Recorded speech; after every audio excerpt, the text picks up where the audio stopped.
marking out the signals for the Baltimore Colts. Unitas gives to Amici. The Colts are the world champions. Amici scores. It's amazing, sensational, dramatic, heart-rending, exciting, thrilling finish in the history of college football. California won the big game. 5 seconds left in the game. Do you believe in miracles? Yes! Unbelievable. This is Phil Steele. This is Mike Burnham. This is Wes Durham. This is Mike Ashley. Hi, this is Chuck Foreman, number 44 of the Minnesota Vikings. Woo, mercy, this is handsome Jimmy Vane, the Boogie Woogie Man. This is Coach Fry with Virginia Tech Football, and you are listening to Big Dog Sports Talk. Are you ready to rock? Are you ready to roll? Okay, let's do it. You're in the doghouse with Rick Watson on Big Dog Sports Talk, presented by Pulaski County Sports and Entertainment. Join us in the Family Fencing Studios and chime in on the McClellan Chiropractic chat line. He's keeping cool with help from Little River Heating and Air, but this show is straight fire. And now, the big dog, Rick Watson.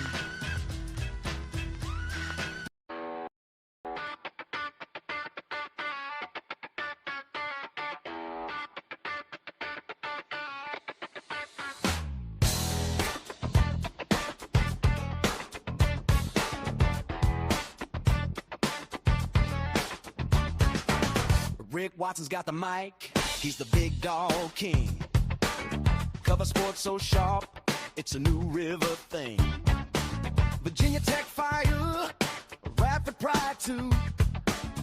Every stat, every play, he's bringing it to you. He's got that voice, deep as a valley, breaking it down, no dilly, no dally. Big dog sports talk, feel the bark, feel the bite. Rick's in the zone, every day, every night, from the Hokies to the Highlanders. He's got the spark, Big dog sports talk, lighten up the dark.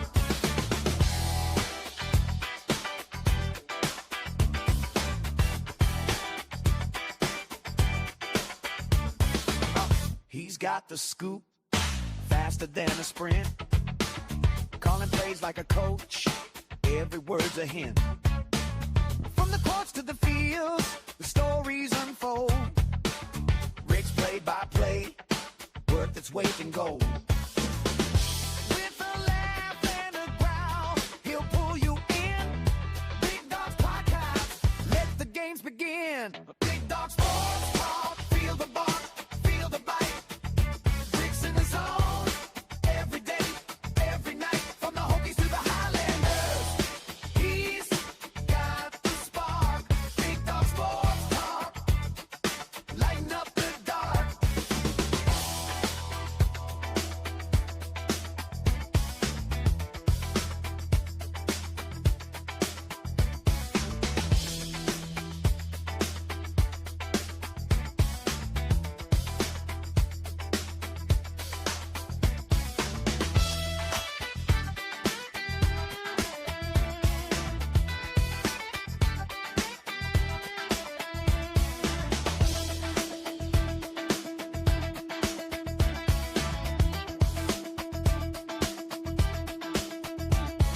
Sports talk, feel the bark, feel the bite. Rick's in the zone, every day, every night. Hey, good morning. How are you? To the Highlanders, he's It is, the spark. well, as you can tell by Henry the Camel, it's Hump-Day. Lighten up the dark. Big Dog Sports Talk, feel the bark, feel Keon Brown joins us coming up. We're going to review the NBA draft. every night, from the Hokies to the Highlanders. He's got the spark. Big Dog Sports Chris Coleman from Tech Sideline. lighten up the dark. Get his thoughts on the new athletic director.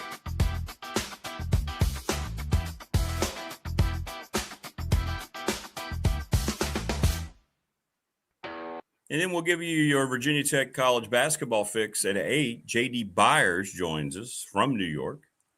Assistant coach for Virginia Tech, as he was up there with Toby Luau. Good morning, Stephen. Good morning, Shannon. How are you? Welcome. Please subscribe, like, and share. What's up, T-Bird? It is Hump Day. See, that's why Henry's on the board. See? You got to admit, in the middle of the week, we're trudging along. When you see Henry, it kind of makes you smile, doesn't it? Yeah, makes me smile. What's everybody doing? So we got a lot going on today. Hit us up in the McClellan Chiropractic chat room, Professional Door Incorporated text line as we broadcast live from our family fencing studios. Get a free quote today, 540-200-8294. And we would love to hear from you. Professional Door, the text line is 540-391-0788. And, of course, we're presented each and every day by Pulaski County Sports Entertainment. Thanks to Jonathan Sweet and Tim Miller et al. And don't forget the bash is coming up for the Super Bowl. We're looking forward to that. 540-382-5525. That'll be on the 18th of July. Make your plans to be there. Thanks to Morris for all his work. And don't forget this weekend, they're going to have their backpack program starting at 10 a.m. All the proceeds are going to help out the schools in the area. Thanks to the Super Bowl. Yes, sir. Good morning, Prometheus. Lane, good morning. Savage Girl, good morning. Please subscribe. Thanks, by the way, to Lawson's Mobile Home Supply. James Lawson is at 540-381-8011. Parts for your windows, plumbing, all sorts of home stuff. 300 North Franklin Street. Sundown Electric, excellent reputation, 5-star ratings, superior craftsmanship, attention to detail. Thanks to Sundown, the Smith Brothers. They are one of the best community businesses in our region. Down in Elliston, ReadySetFund.com. Bob Christ, BOBCRST11 at Gmail. Series of text messages. You and your organization can earn lots of money. If you need it for something important really quick, they'll take care of you. What's up, Jax? Good to see you. Glad to have you. Wayne is Savage Boy. You can call me Savage Boy. It's already taken. It's already taken, man. Sorry.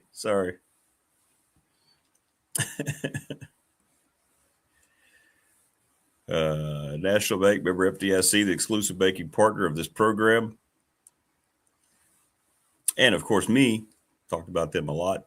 Ryan Pry, the BDST Fan Question of the Week, the attorney, 701 West Main Street in Radford, Trust and Estate Planning. We're getting your take on who's going to win the World Cup. England is now winning. It's gotten 13 votes. Little River Heating and Air, 1095 Radford Street in Christiansburg, Charles Lee and Company. Best in the business. Get your air units checked out for the warm summer months ahead. From Lane Stadium yesterday, where Tech announced their new AD in a whiteout. Let's pray to God Franklin doesn't lose his mind and change our uniforms to some goofy blackout.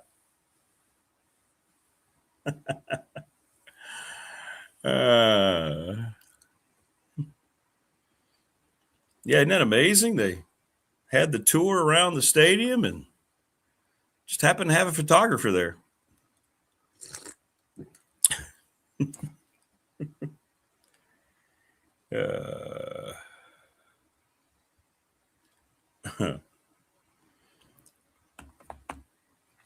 So we got a lot of good stuff coming up. No, I kind of like that new moniker for you, Wayne. I do. I like that. Savage Boy. Complete departure from your actual personality of your Cleveland Browns. Not a lot of savage about them, but that's okay. That's okay.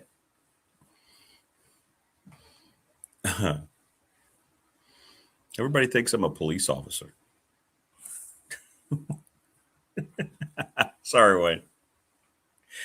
All right, so we got to get into this about the NCAA here. And I want your opinion to see if you think this is going to take. Like, they pretty proud of themselves yesterday, right? The Division I cabinet was unanimous in their vote for a new model, giving players 5 years to play 5 seasons from when they enroll or from the season they turn 19, whichever comes first. What's up, Nicolene? Nicolene? Hello. Thanks for stopping by. Please subscribe. I thought Wayne was a poison boy. Oh, he's a poison boy, all right. So the NCAA, it's kind of funny that here we are. We have all these issues going on throughout college athletics, and it all seems completely out of control, right? And then, okay, there's a bot that's down. And yet, here they are issuing this new edict.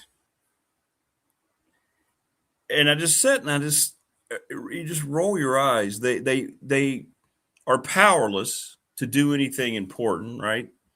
They've accepted that because they know people are going to challenge them in court. But then they make a ruling like this as if they're the old NCAA that had a monopoly on everything, including athletes' rights. So now I wonder, as I sit here, two things. One, you sit back and you let everything get destroyed. You let your business model get completely out of hand.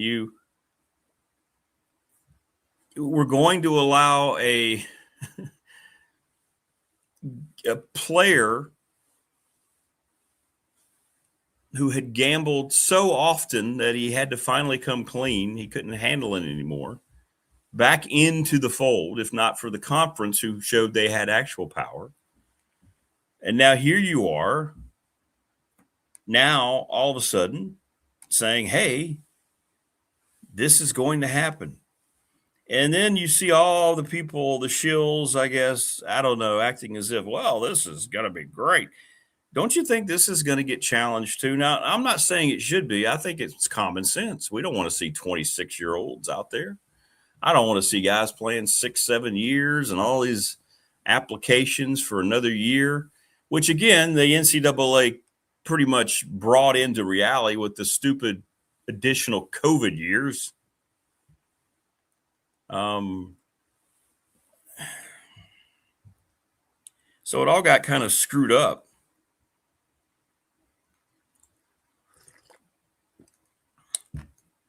But for me, it makes sense. We all kind of want something. And maybe this is the first step, but does this mean that they're going to have ultimate power going forward? And I don't know the answer to that. My guess is no. But I wanted to get your take on all that.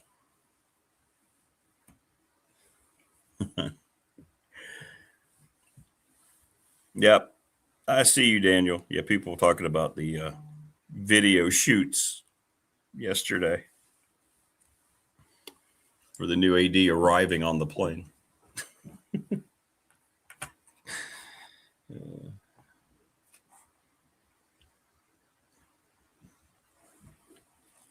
So we'll see if this sticks. We'll ask Keon about it too. Again, it makes sense, right? It's a thing that makes a lot of sense, but is it going to get challenged?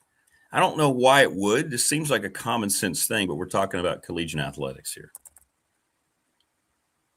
And whenever we get into these rulings in the NCAA is kind of like the step parent that is not respected by the natural child of the other partner, right?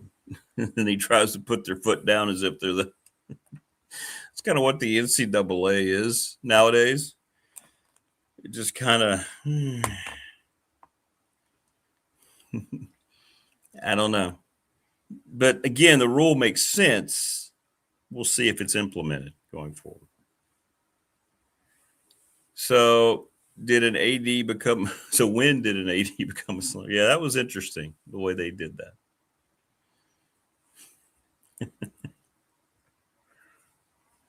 Roth sitting there on the plane with him, talking to him. Wayne knows how to stir a pot. Love it. By the way, Wayne, you must be at the BDST bash. He won't be there. Wayne won't be there. He won't be there. He'll be there in spirit, but he won't be there. Agreed, Prometheus. That's the goal, right? Because the universities make up the NCAA, right? That's what it should be. Yeah, I am. That's a challenge. That's a challenge. He won't be there. We'll all be there having a great time, and everybody's going to be going, "Where's Wayne?" And oh, he didn't show up.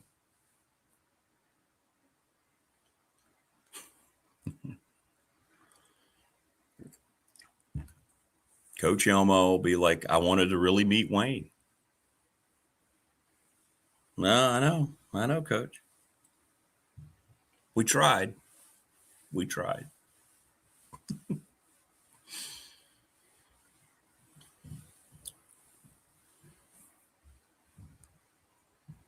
Hey, Malcolm, how are you on the professional door text line? Yes, I believe a lot of athletic departments are going to, I don't know if going out of business as you word it will happen, but yeah, there's going to have to be all sorts of things that need to be fixed. Yeah. Money's going to run out. I mean, Louisville was very, they made sure everybody knew what they were looking at. And I think it was a message to, I don't know whom else, constituents around their own school, I guess. But when you're already saying, here's our 2027 budget issues, we're $30 million behind, and we haven't even started a new fiscal, that's pretty telling.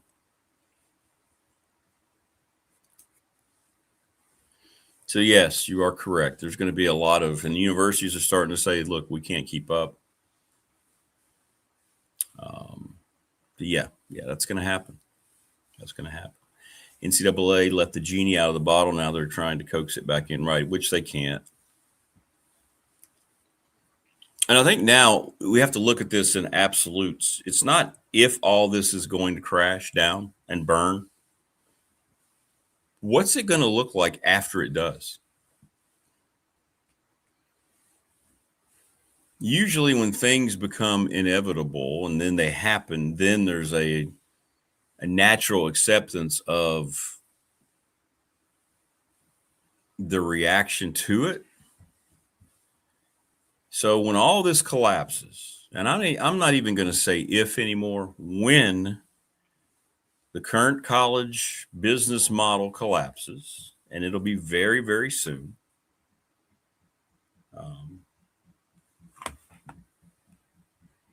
When it happens, as Mike Burnup said yesterday, right? This whole thing is going to be very interesting to me to see what the reaction is going to be. The haves and the have-nots. What will the haves do as a reaction? And I agree, Coach Elmo. He says, do you think Greg Sankey cares about Louisville's financial problems? Not a whip. The ACC is going to have a lot of schools that are going to be posting things like that because after this next year, when it cycles through, they're going to be so far behind on media revenue. The new Big 12 contracts kick in this year, and the ACC is going to be dead last, and Jim Phillips really hasn't done a damn thing to try to – not a serious thing to try to create more revenue. Which is another reason why you're going to see, I believe, the first schools that are going to be plucked, that are going to eagerly go to the new expansion, are going to be teams from the ACC. And we're going to go back to the same conversations we used to have. Clemson, Florida State, North Carolina, Miami will not be part of the ACC.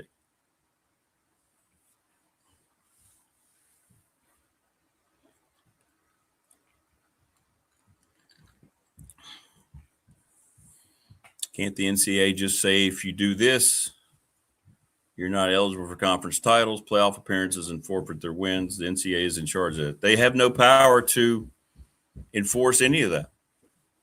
You remember, they gave up any kind of influence over college football. As Coach Elmo talks about all the time, you won't see one NCAA logo or anything about the NCAA. College football playoff is controlled by ESPN, the networks. Think about that. Your biggest money-making sport, your biggest revenue-producing everything, has given up any kind of control over football. It has nothing to say about college football. Let that sink in for a second. Now that I say it, isn't it just ridiculous to hear?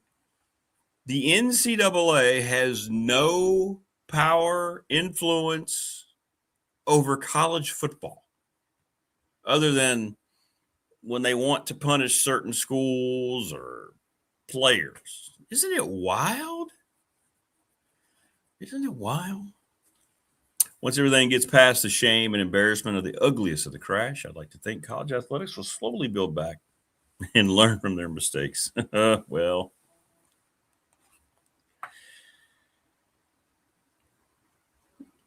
yeah, and all football money goes to conferences. That's true. That's true. What's up, Low Country? Good to have you back. I said you had shared yesterday that Tech is safe with regard to expansion. I believe that would be the case. Again, you can't 100% say it for sure, but it feels like they would be, right? But they have been proactive because I think they thought about it a lot the last couple of years. Yeah. If Virginia market is tapped into, wouldn't they take UVA over us? I think UVA is attractive for a lot of reasons outside of, well, obviously outside of football. For Virginia Tech, and people may not like this, but they're going to be attractive just because of football. Hey, what's up, Abby? Good to have you back. All right. And maybe that puts them in a better power lane than Virginia in some areas. But Virginia gets a lot of love from presidents. Virginia is more respected by the presidents than I think commissioners and ADs, because I don't know if you can ever count on UVA's brand all of a sudden making some kind of financial gain for your league. Right? Pink Floyd. Who was it that said? I think that was a long time ago. I think it was a little bit before Pink Floyd, T-Word. That's funny. I love chat. But I think the ACC won't survive. I think it'll be the first league to completely have to re-identify or just go away. I think the only two brands that are going to stay, and it's a shame, are the SEC and the Big Ten. Talked about that a little bit with Todd. I don't know what it's going to look like. Like I said, I'm not even going to pretend to know what's going to happen in the future of it, but I do know I think we know enough. We have enough evidence to know that it's going to be bad. The initial collapse is going to be really tough. You had the stock market crash in the 30s and the Great Depression. Well, when all this finally crashes out and even the haves decide that they can't function anymore, then it's going to be very interesting to me to see what the rebound looks like. I mean, this thing just doesn't, it's just not going to work. And I'll tell you this, even the haves know it's not going to work. Coach Elmo, am I wrong? The haves know this isn't going to work.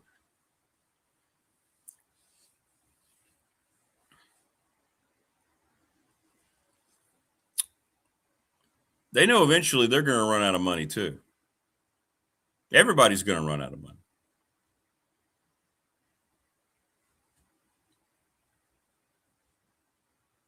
You can't keep running businesses the way that they are. You can't keep outspending your earnings every year and expect that money is just going to keep being recreated through donorship and all these things. How long are you going to be? All right, Abby, we'll see you back here. How long can you keep? Mike said it yesterday. How long can you keep tapping into the same donors over and over and over again?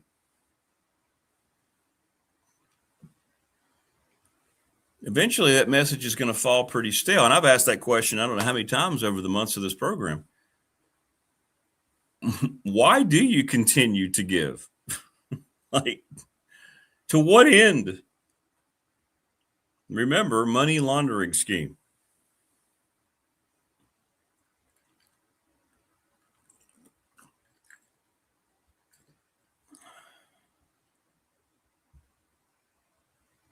It's pretty naive, I think, for a lot of these places just to think they're going to go out, start some kind of new program, name it something, and then be able to go to the same people and you're doing the exact same thing, except now they need even more money, more.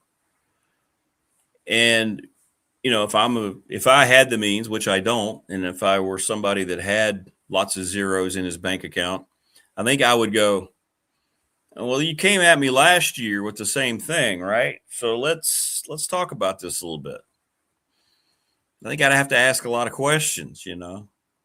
And now you're asking for more. Well, what am I exactly paying for? And when did you see this thing finally leveling off? I don't know. We shall see. But I'm afraid we're going to come down to the baseball model soon, where it's only going to be a handful of schools that can actually keep up. Maybe 10, and everybody else is going to be screwed. I don't think anybody, that's not what any of this is supposed to look like at this level. But that's where we're headed. Joining us down on the program is that gentleman, Keon Brown, our basketball guru. What's going on, KB? Good morning. Rick Watson, what's going on, brother? How are you, man? How's everything going? Everything's great. I can't complain about a thing. We're now 6 days away from summer school being over. I mean, come on, man. My real summer starts next week. And then where'd you say you guys were headed? Y'all going somewhere? Where y'all going? We're going to the beach this weekend, Virginia Beach. A little quick one. My birthday's Monday, so we're doing something. No, happy birthday. Yeah, man. Early one. I'll be working on Monday, though. Old guy. Look at you. Yeah, look at you. Well, let's get into the draft a little bit. Hey, I sent you a text. I was actually shocked. The Wizards didn't wizard last night. Yeah, man. They got it right. I think that they got the absolute best player that you could possibly get. AJ DeBance is going to be a player that's going to be a fringe superstar, if not a superstar in this league. He's going to be a guy who I can see leading them deep into the playoffs, deeper than John Wall, deeper than they've been in decades. He's going to be a guy. Trae Young, Anthony Davis, and now AJ DeBance makes the Wizards a team that's going to be formidable in the future. I think they're going to be really good. I think that, you know, you got to continue to build out that roster. But Alex Sarr is a guy who was the number 2 pick 2 years ago, who is really had a really good season a year ago. And now you make him that fourth guy, and he'll be a player that's going to be a Rui Hachimura type, that's going to stretch the defense, that's going to play off of the bounce, that's going to be consistent because you don't have to ask too much of him. That goes to your number 1 pick, AJ DeBance. That goes to your former number 1 pick, Anthony Davis. And that goes to Trae Young, who has led a franchise all the way to the Eastern Conference Finals, even being a smaller guard. The Wizards are on the up and up finally. I told you a week ago, I got tickets to a Wizards game for $8 for the second row. Now those tickets are going to go up to $30. So they're doing something right. Are teams like the Jazz and the Grizz going to look back at this and go, I don't know. Maybe, okay, so let's talk about Darren Peterson. You were kind of afraid the Wizards might go there, but there's another guard that was taken about 6 picks later that you're not sure shouldn't have gone ahead of Peterson, right? Darius Acuff Jr., the guard out of Arkansas, the first player since Pistol Pete to lead the SEC in scoring and assists. I'm not sure Darren Peterson is better than him. I'm just not. I saw him in the tournament. Everyone saw what he did to High Point. High Point would have won that game if it wasn't for Darius Acuff Jr. Yeah. Obviously got blasted versus Arizona in the next round, but that kid has been amazing all year. When you see Coach Calipari and the guards that he has coming out of his programs, sometimes you just got to look at it and say, this guy knows what he's doing and knows how to prepare a guy to get to the NBA. When you think of the Devin Bookers, you think of the Tyler Heroes, you think of the Shai Gilgeous-Alexanders, the De'Aaron Foxes, the list goes on and on of the players that he's coached, the John Walls, the Derrick Rose, the Eric Bledsoe, who've all had success in the NBA. Players like Darius Acuff Jr. is next. Unfortunately for him, he's going to Sacramento, and that's not a good look. That is a place where careers go to die, but I think he can be a player that turns that franchise around as well. He's phenomenal, and I'm not sure. I like Darren Peterson, and in the beginning of the season, he was the best player in college basketball. He really blasted onto the scene. But Darius Akoff, that man is something special. Sacramento got a good one. I'm not sure Darren Peterson is better than him. Let's get into some forwards because yeah, man. I think Caleb Wilson's the best overall talent in this draft. And could be. He could be. If I'm sitting there and I'm the Grizzlies and I'm taking Cameron Boozer over Wilson, I think I fire my scouting department. I mean, I don't explain what you think their thought process was there. I mean, is it? I know I'm not saying Boozer's a terrible player. Yeah. I just don't think he's going to be the NBA impact player. I think Caleb Wilson could be. I think there's two guys in this draft that are going to be mega stars, and Devantion number one, and I think Caleb Wilson's the other. Well, I can see that, but as far as Boozer, you look at the history, he's always won. He was one of those guys who played AAU and never lost games. He's one of those guys that goes to Duke and immediately, fresh onto campus, is the best player in college basketball consistently, dominantly. And I believe that who his father was played a huge role in that, because also he'll be prepared for the NBA. He'll be prepared for the travel, for the practices, for the film sessions, whatever the case may be. I think he's going to be really good too, though. I know you're not as high on him, but my comparison is Paul Millsap. If he can have a Paul Millsap-esque impact, then I think that Memphis got a good one. Caleb Wilson is still a little raw. He's more athleticism than anything, but I think that you really couldn't go wrong with either pick. If you're looking for the athleticism, you obviously go with Caleb Wilson. But if you're looking for a guy who could be NBA ready right now as far as understanding how to play in the league, it's definitely Boozer. I think that this draft was so deep that it was really hard to kind of miss on guys, especially early on. You saw all those freshmen that were going. But I'll say this, you better have got it right, because the next two NBA drafts could be some of the worst NBA drafts that we've seen in recent memory. Off the top of your head, Rick Watson, do you know who Zachary Risacher is? No. He was the number one pick 3 years ago. He plays for the Atlanta Hawks. He is one of the biggest draft busts in the NBA has ever seen. He was number one? Zachary Risacher. He was in the draft with Alex Sarr, who we were just talking about for the Wizards. He gets DMPs in the playoffs as the number one pick a few years ago. That's what the upcoming drafts, the next two, so 27, 2028 has a chance to be. It's going to be bad. So for as impactful and as historic as this draft was, you're about to see the opposite for the next 2 years, because there's not a lot of prospects coming out that you'll say, I'll even tank to get that guy. None of it's going to happen. So the NBA puts that anti-tanking rule out at the wrong time, because nobody wants these guys. Nobody's going to be losing games. 7 guards of the first 10. That seems like a change, right? That seems like a real change in the draft. Yeah, from 30 years ago. But I'll say this, Michigan won. They got 3 guys in the top 12. I think of Mo Johnson going to Dallas. You got Yaxel Lindenberg going to Golden State.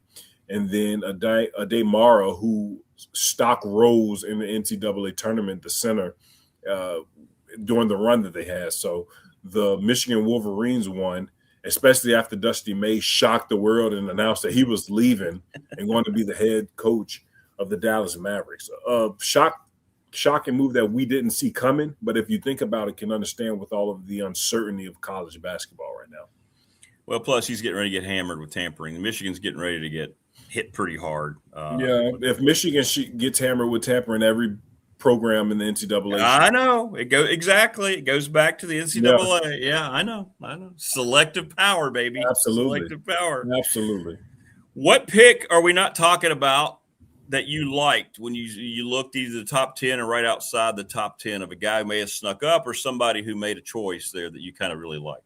So we obviously talk about Virginia Tech basketball all season long. And there was a point in the season where you and I were talking about the game that changed their whole season. And it was a game where they were up, I believe, 11 with about 2 minutes left at home. And they had to call another player daddy. The player that they had to call daddy was Buka Okori from Stanford. You remember that kid? He had 30 and took over Castle Coliseum. Castle Coliseum was his house on that night. I believe he had 30 points and he assisted or scored on all of the points in the second half. It was something like that. He's going to Detroit. He led the ACC in scoring. That's the pick that I think was the most impactful because Detroit needs a score, and they get a natural score in Corey, and they steal him right in the middle of that first round. And I think he's going to make an immediate impact for Detroit, a team that needs scoring. He's going to be really good. He was the pick that I was really impressed with, and it just made the most sense. Not a lot of international flavor in the first round. I'm just looking here. Kareem Lopez, Sergio Delaria. I mean, it was basically guys from schools. You know, they may have been international guys in school, but it was kind of refreshing to see so many guys taken from college this year. Yeah, wait until the next 2 years. You're going to hear a lot of international players because of the lack of prospects coming from the USA. It's going to be a lot of those guys in the next 2 years. And it's going to be a lot of those guys called tonight as well in round 2. But we knew this was going to come. We knew all these freshmen were going to go. We knew that it will be deep. We knew that, you know, it will be one of the most historic draft classes, especially by American players. And, you know, those guys just have to produce now. They have the talent. They have the skill. They have the hype. Now they have to come in and actually produce, which I think they will. I think A.J. DeBance is going to be really good. As you mentioned, Caleb Thomas obviously is a guy who's going to be explosive as an athlete. This is a really good draft. And I think as long as you had a lottery pick, you really can't go wrong. It's just how you implement them in your system. What's up, Eliza? Hello to you and your friend. Hey, so who blew it? Who completely blew it in the top 10 or outside the top 10? I'll tell you 2 players who blew it, and I'll tell you why. Henry Visar from UNC, Malik Thomas at Arkansas. I'll tell you why. Those guys were projected to be first-round picks. Those guys also had the opportunity to go back to college. Now, when you're towing the line between late first round and second round, the difference between the two is a guaranteed contract. Since those guys fell out of the first round and now will be selected tonight in the second round, you're looking at contracts that aren't guaranteed and contracts that could be two-way. And since they're two-way, you know how much money you'll probably make on that two-way contract? About $650,000. You go back to UNC if you're Henry Visar, you're making about $4 million. Yeah. You go back to Arkansas, if you're a guy like a Malik Thomas, then you're looking at about $4 million plus. Now you're looking at what the 8th man on a high major roster would get at that $650,000 range just to say you're in the NBA. Sometimes the math don't math for me. Sometimes it's better to go back to college now because the money is there. The guaranteed money is there. You're going to get all the shots you want. You're going to get all the playing time you want. And now you go to the NBA draft and you fall to the second round where the contract isn't guaranteed and the money is a fraction of what you'll get had you stayed and played another season of college basketball. Those are the 2 guys that blew it. Now they got the scratch and claw to make a roster and not spend their year in the G League. Is that agent fail right there? Do you fire your agency immediately because of that advice, you think? It could be, but at the end of the day, the agent does advise you, but you make the final call. Sometimes you say, if I'm looking at these lottery projections and I'm the 28th to 30th pick, that means I might fall in the second round. That's what that means. Do I want to risk losing $4, $5, $6 million to return to a blue blood like North Carolina, especially with all of the hype coming in and with all of the change in the program? Or if I'm a Malik Thomas, Arkansas, we know how deep those pockets go. Do I want to risk that? Do I want to? They gambled, rolled the dice, and they got sneak eyes, unfortunately. They did. They did. Some other news, obviously, Giannis is now in Miami. Yeah. It seemed like a few years ago that would be a guy who would going to be at one place. And you know what? I guess I should have known better. But what has happened there? We've talked about how he's still considered one of the top 5 players, I guess, overall. But absolutely, his impact is kind of, in terms of being a championship contender, what happened there, and how could the Heat be able to pull this off to get a guy like that now for what he hopes is going to be the restart of a championship career? Well, 2 things have happened. I think that the first is injuries. He's been injured a lot. Yeah, he has been hurt. Yeah. I think that Miami has another 4 years of the only player in NBA history to average at least 30 points, 10 rebounds, 5 assists on 60% shooting. They're going to get that. Now, how available he's going to be depends on a multitude of things. It depends on luck. It depends on if your body breaks down, et cetera, et cetera. He's a guy who plays at 100 miles per hour, who plays as hard as anyone in the NBA. So his body could very well break down, but you know you're getting that effort. It also comes down to him being in Milwaukee. Simple as that. Who wants to go to Milwaukee? Be grateful of the championship that he won in 2021, because those are the championships from those smaller market teams that are hardly and that are rare to come by. And when you had a player as explosive as him, as talented as him, he might be the best player in the history of the Bucks. You're in a situation where you just got to be grateful that he played for you for 13 years and that he eventually wanted to move on. Now he's going to one of the best franchises in the NBA. He's going to Eric Spoelstra and a Pat Riley who's been there, done that, and they'll be able to surround him with exceptional talent. And I don't think they'll be as dominant in year one, but certainly by year two, there'll be a team that's going to be right there for the NBA championship, especially coming out of the East, which is always an up and down league or conference. And talking about future drafts, Prometheus just said the Bucks got 3 first-round picks. Shows you that Pat Riley doesn't care about what he sees going forward in the future, does he? Because he gave up a lot of future insurance for young. Yeah, but when you swing for a player as dominant and as good as Giannis, you have to do that. You really do. You look at a package that a guy like a Mikal Bridges got, all those picks that, New York gave up to give him. He's not 20% of the player that Giannis Antetokounmpo is. So you had to pretty much gut your roster and gut your picks to get him. He's a player that's so dominant that he changes your franchise just by him being on the roster. It just comes down to you filling out the rest of that roster. And you still have a guy like Andrew Wiggins who can be a really good role player. You get Bobby Portis to come from Milwaukee to Miami with you. You got a lot of really excellent pieces over there in Miami. You keep Bam Adebayo over there. And now you just put yourself in a position where you just have to fill the rest of the roster out. Can you do that? We know Pat Riley's history. We know Expostra's history. They most likely can do that. We're going to be talking to your former coach, J.D. Byers here, and he's got Toby Lawal in New York. Yes. Any chance Toby goes in the second round, or is he going to be ready? What do you think is going to happen with him today? I think he'll be anywhere between 48 and 60. I think he's going to get drafted because of how explosive of an athlete he is. We always talk about Caleb Wilson. Everybody, if you watch any draft coverage, they're always going to say Caleb Wilson was the best athlete in the draft. He is not. The best athlete in the draft is Toby Lawal. That kid is, oh my goodness, that kid has Olympic-type athleticism. I mean, can put his chest at the rim, take $1 out of the top of the backboard type athleticism. That kid is unbelievable, and I think because of that, he'll hear his name called tonight. I like that. I hope it works out for him. He's a good kid. I think JD's pretty high on the fact that he's got a shot. So yeah, I think he's got a real shot tonight. I think he really does. All of the immediate talent is gone.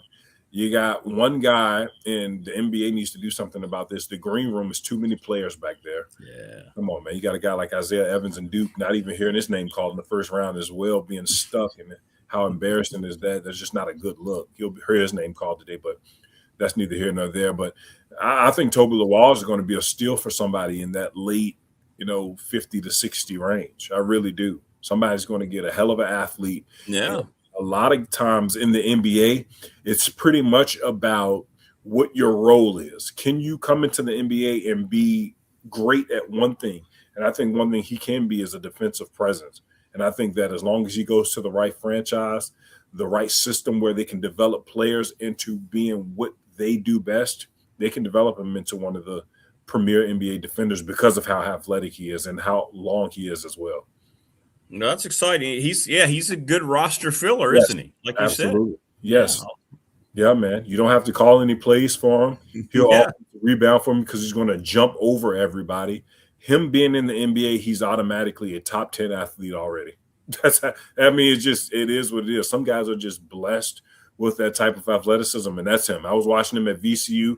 Sometimes I couldn't believe my eyes. You and I called the game there a few years ago when he was jumping over players, and it just looked like he was playing NBA Jam and everybody else was on. He did. He had a Tyson's mini hoop. I mean, it's unbelievable, the athleticism of that guy. What was it you said? Remember, he came out of nowhere, and I said, KB, where did he come from? You Yeah, said, I'm you not could- sure. it was- I think he it's- left. I think he jumped from Northern Virginia. I can't remember what Yeah, you said. It's ridiculous how athletic that kid is. This 5 for 5 rule coming up. What do you think? You think it's going to stick? Now, obviously, it's great common sense, but Yeah. is anyone going to rise up now and challenge that? I'm going to rise up and challenge it. Yes, you're going to rise up and challenge it. Absolutely. Can I get an extra year? These guys have such an advantage right now. 5 years? I mean, come on, man. Come on, man. I mean, God, you talk about jealous. That is me right now. I wish I could have got an extra year. I could have did so much with that. These guys have the chance to put their even if you don't become a pro in the NFL or the NBA, you put yourself in position to be successful outside of athletics with this rule. I finished my degree at Radford in 3 years. So if you can add an extra 2, you're looking at a master's degree for free. Correct. And you're in an athletic department, and there's pretty much anybody in Division I where they pretty much hold your hand through the academic process. You got a project or an assignment due, go to the academic center. They'll help you out.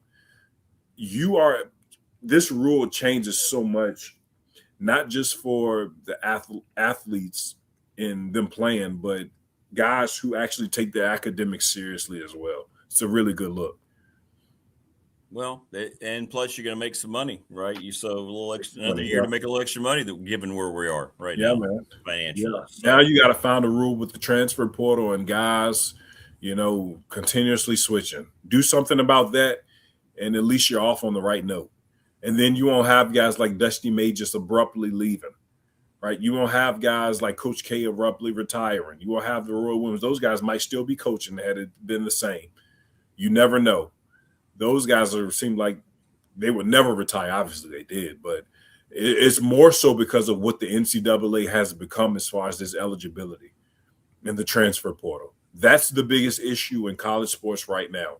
Put a muzzle on that, and then, you'll start being on the up and up. But until that changes, you'll still see what we've been seeing. Guys tampering, guys going with the highest bidder, guys transferring every 6 months. That's what we get. And finally, do you think they can follow this up? Let's say this sticks. Do you think they're ever going to be able to say, okay, well, no more free movement. You have to be somewhere at least 2 years. That's what they need to do. I mean, is it that? Do it. I mean, what's wrong with it? Nothing. I agree. I just wonder now, since they've allowed all this free movement, I don't know if that one would ever go through. They need to. That's the one that, come on now, give us some type of consistency. I was talking to somebody the other day. They were asking me how I prepare for games. I say I always start in July, but it's so hard now because there's so much roster turnover that you got to – it's just so hard to scout now, even as a guy who commentates and analyzes the game. Guys move every 6 months. You got to learn new rosters. But if you can do that, just say you have to stay at the school at least 2 years. If you decide to transfer, you get one free one. But if you go in conference, you still have to sit out. Something like that. It's something that you can do to slow down the bleeding.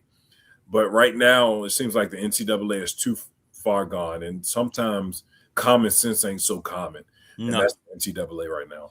No. It's like all the years they denied power to the athlete, and now that the athlete has it, they're too afraid to even challenge their own rules to get it back. It's weird. It's a weird dynamic. Yeah. It really is. But that's where we are right now, man. I mean, this transfer portal has gotten out of hand, and you see what's going down at LSU and Will Wade and how he's getting all these former pros on his roster. I mean, do something, man. Come on now. I know.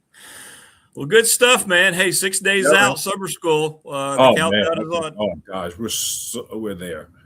I think June is flying. It really is. I need July to just take it easy a little bit. So because I got to go back that first week of August. I need July to just slow down, dude. Well, if you get a chance, the 18th is our bash up here. Yeah. So if you get a chance, if you're in the area, you want to take a little trip, everybody'd love to meet you. Everybody'd love to hang out with you. That might be the move. Well, let me know. I got you. All right, brother. Take care. Great stuff. All right, bro. Appreciate you, man. All right. Take care, man. Tell JD you said hello, right? Absolutely. That's my guy. You know I love that man. I know that. I know. All right, man. Be good. All right, brother. All right, great job looking at the draft last night. Yeah, I think the Wizards got it right, and I think that Caleb Wilson is my favorite player in the draft.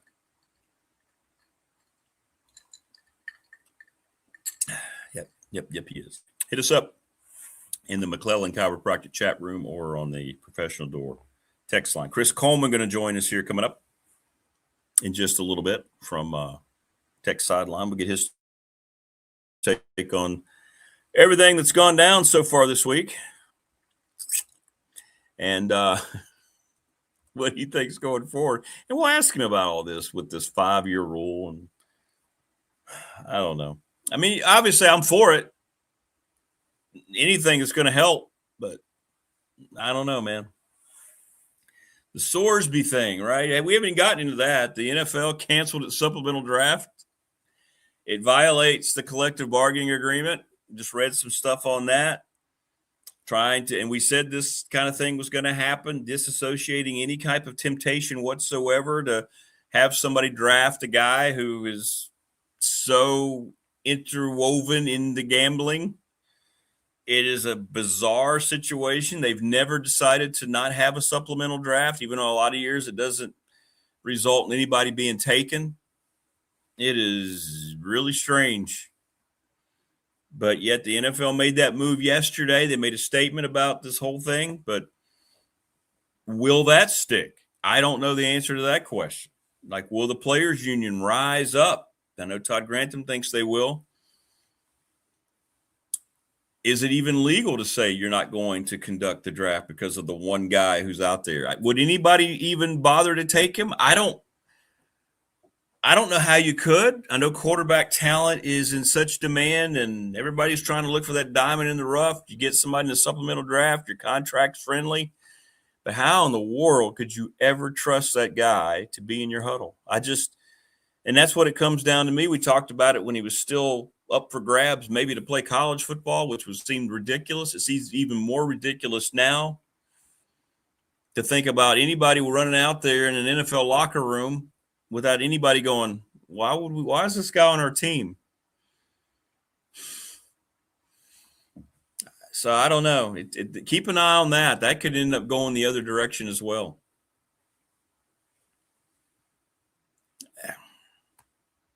But the NFL is not going to have a supplemental draft, or at least they announced it yesterday. Bizarre times, man. Bizarre times, to say the least, when you see all this unfolding.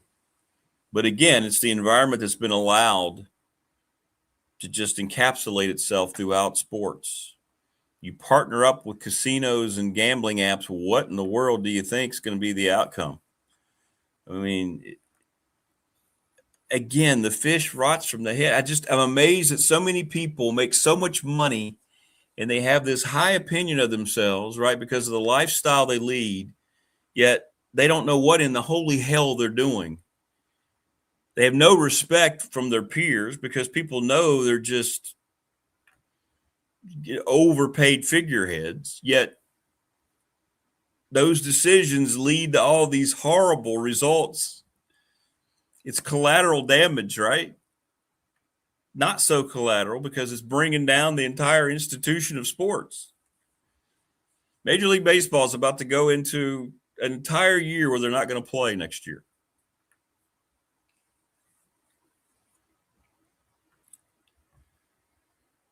Well, Prometheus, some people have said they didn't necessarily mention Philly, but they agree with your thinking that maybe he can go to an organization that can, if somebody believed in him enough, and I don't even know how good he is, to be honest with you,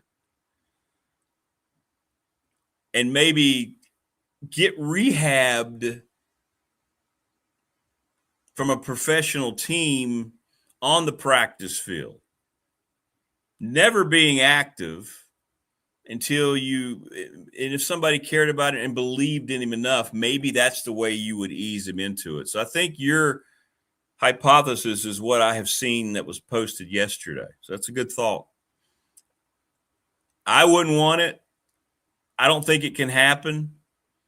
He's already saying that he's having trouble, not always thinking about the numbers during games. So, I mean, it's just like any type of other addiction, man. You got to work on yourself. Maybe you could do some kind of conditional thing to where you're going to have to spend a year.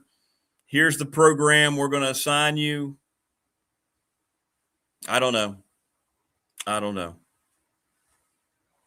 know what the answer is. I just know that when you look at it, if I'm a GM or if I'm a wide receiver or a linebacker and I'm going, what happens if we're playing and this dude decides to throw the ball about 2 steps behind, and everything you do is going to be under such scrutiny. Why did he fumble on that scramble? Nobody was near him. He just kind of knocked the ball out of his own hand. I mean, that's what you open yourself up to.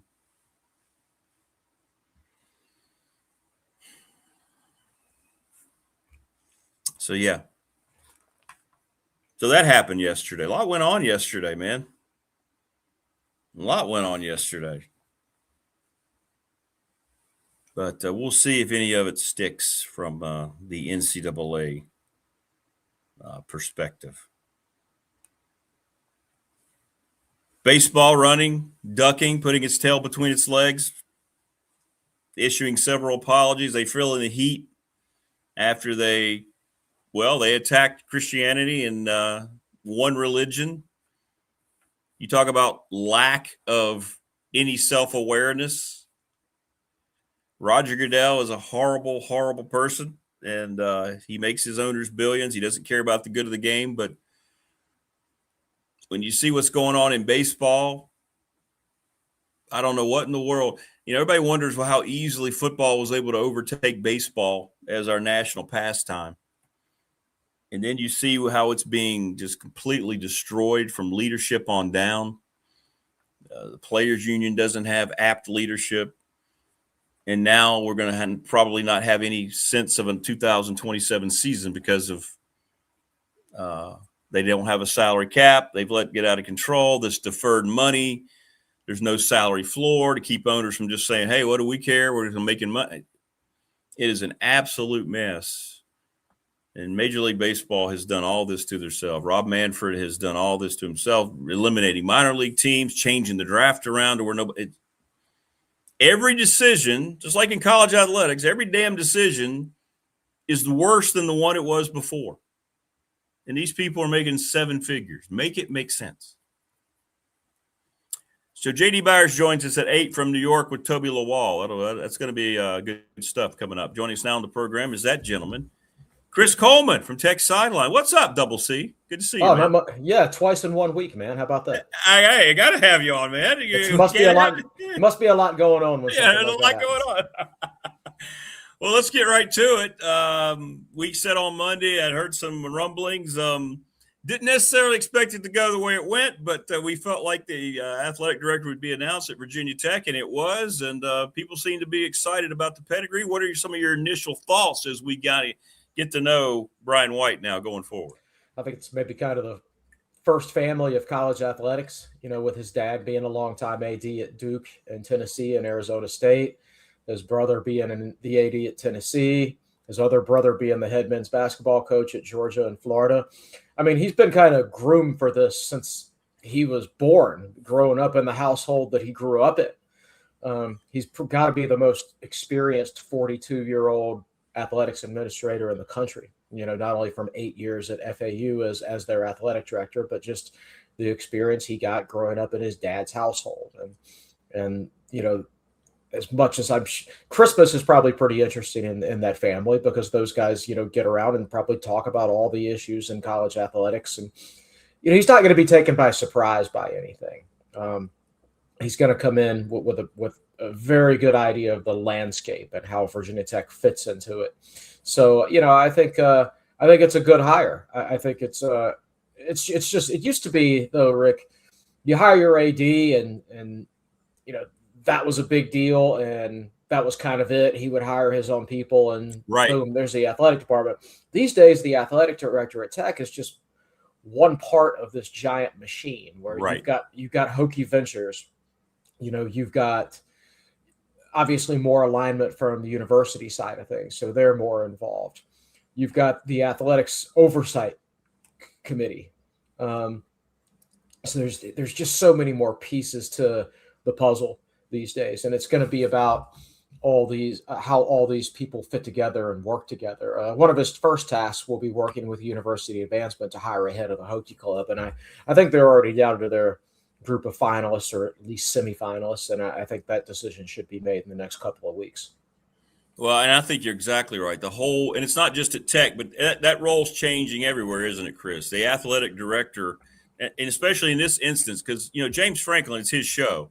This was a guy he had to be comfortable with, and that's what it came down to. The type of personality that White has fits with Franklin. So you're right. He's coming in, but, this isn't Dave Braid or Jim Weaver walking around, right? It's different. It's different. It's totally different. And, the job of an athletic director is so big these days.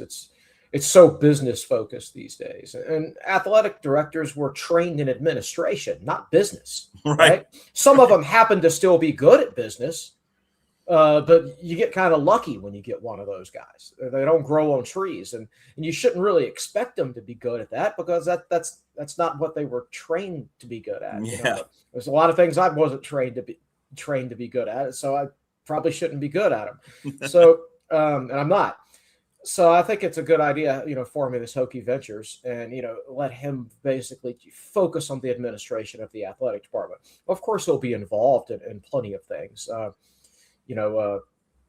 sponsorship deals and things like that. He seemed to show a pretty astute mind for that down at FAU. But at the same time, you're going to have other people that are really leading the charge on that, and splitting up those duties in this day and age, I believe, is a good idea, because I think Witt was overwhelmed by it. And I think over the last 5 or 6 years, you could just tell he was tired, man.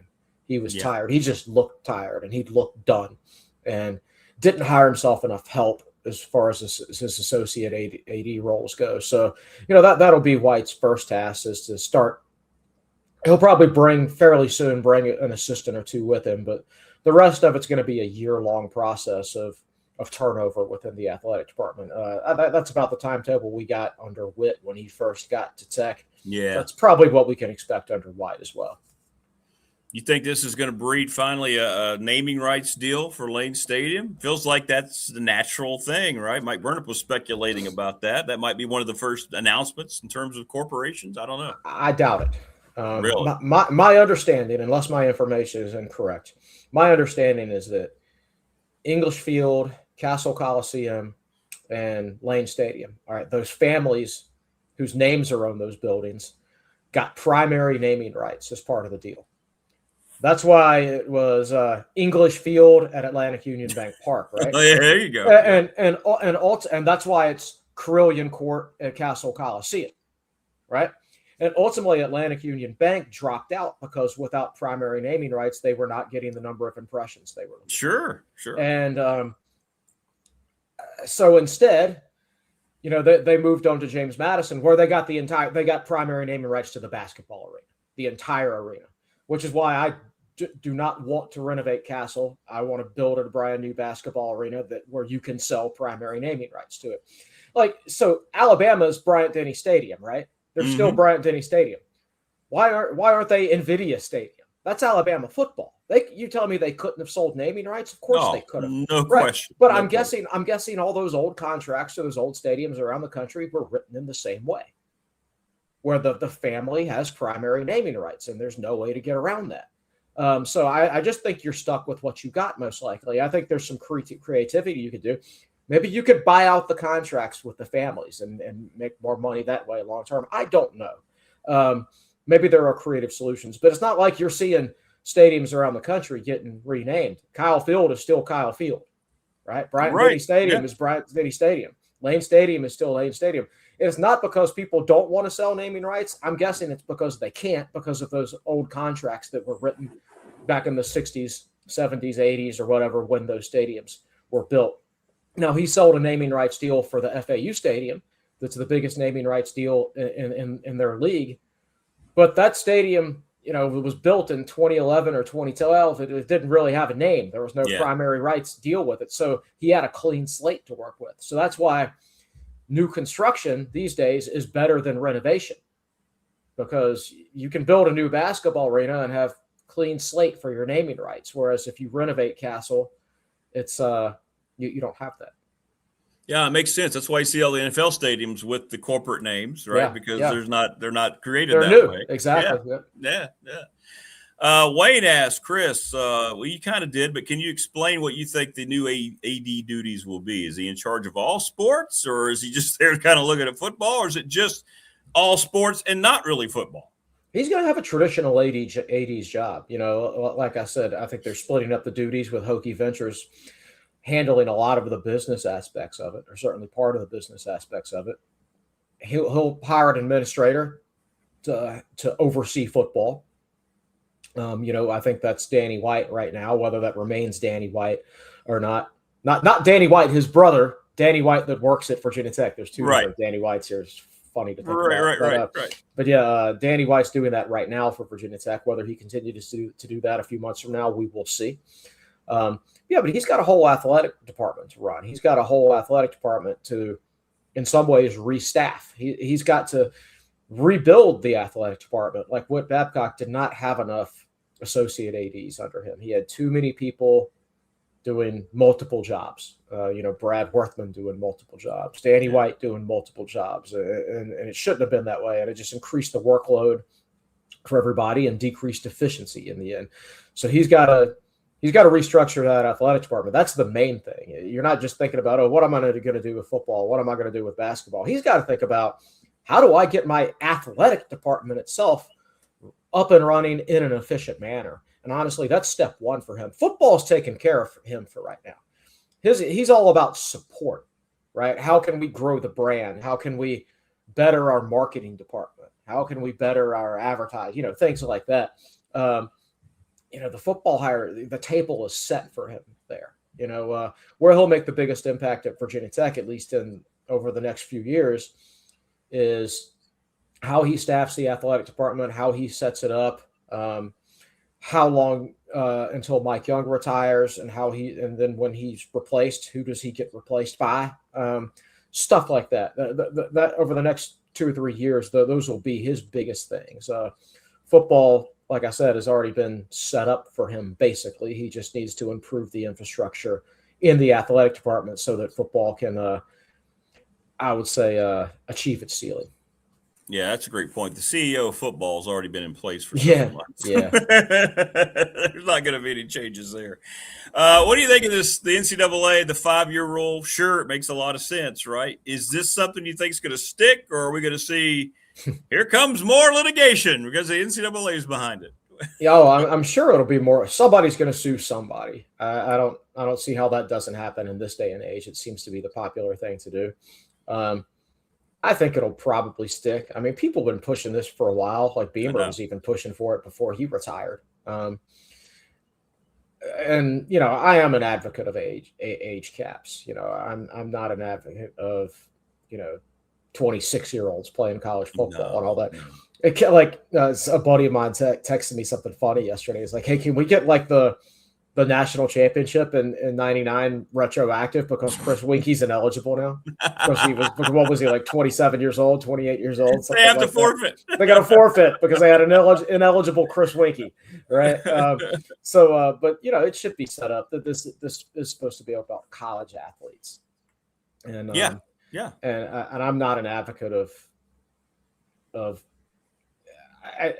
who knows how it has to get put into effect before we see how it really works. I know some people are like, "Oh, there's no more red shirts." Well, I mean, that's not really going to change. Yes, they're not going to be called red shirts, but unless he wants to get fired, no coach out there is going to start pulling juniors and seniors off the field just to play a true freshman, unless that true freshman has earned the right to play.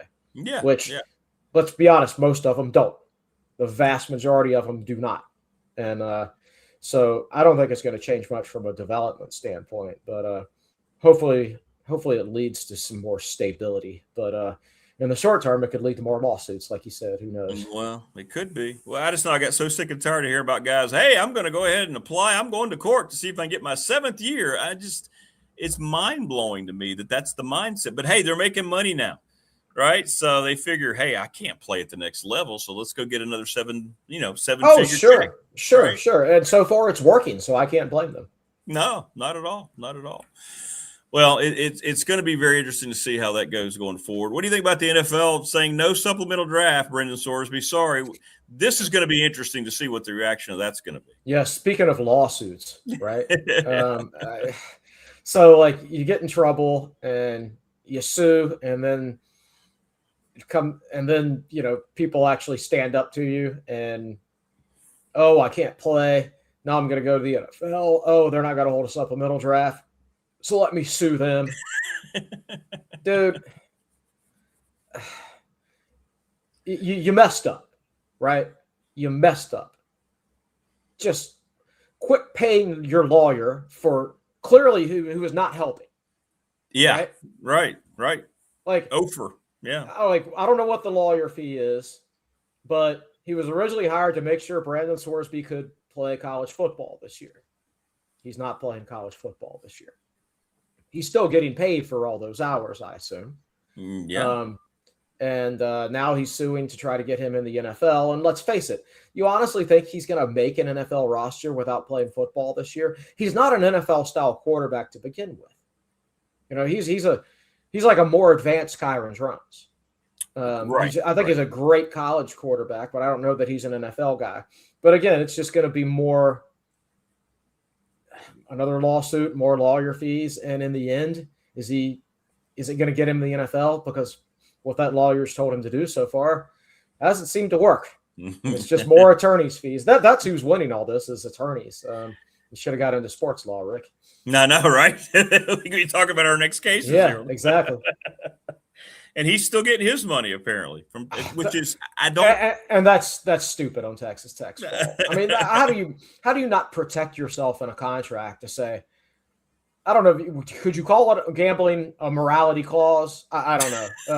Because I mean, I don't think it's immoral to gamble. I've gambled myself, but you got to have something in there. If you break rules and you're ruled ineligible to play, you're not going to get paid.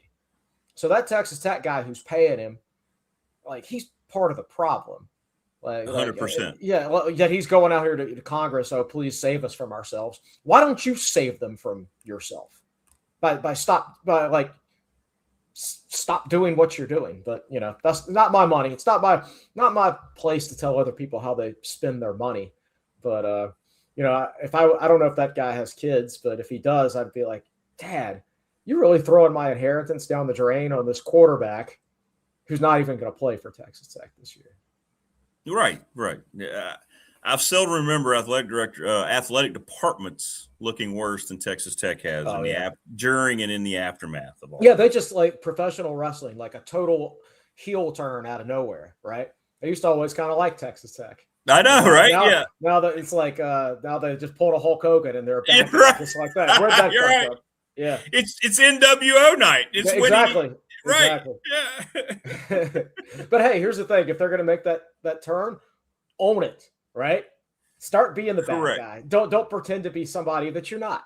And so if they do that, like Miami doesn't pretend to be the good guy, do they?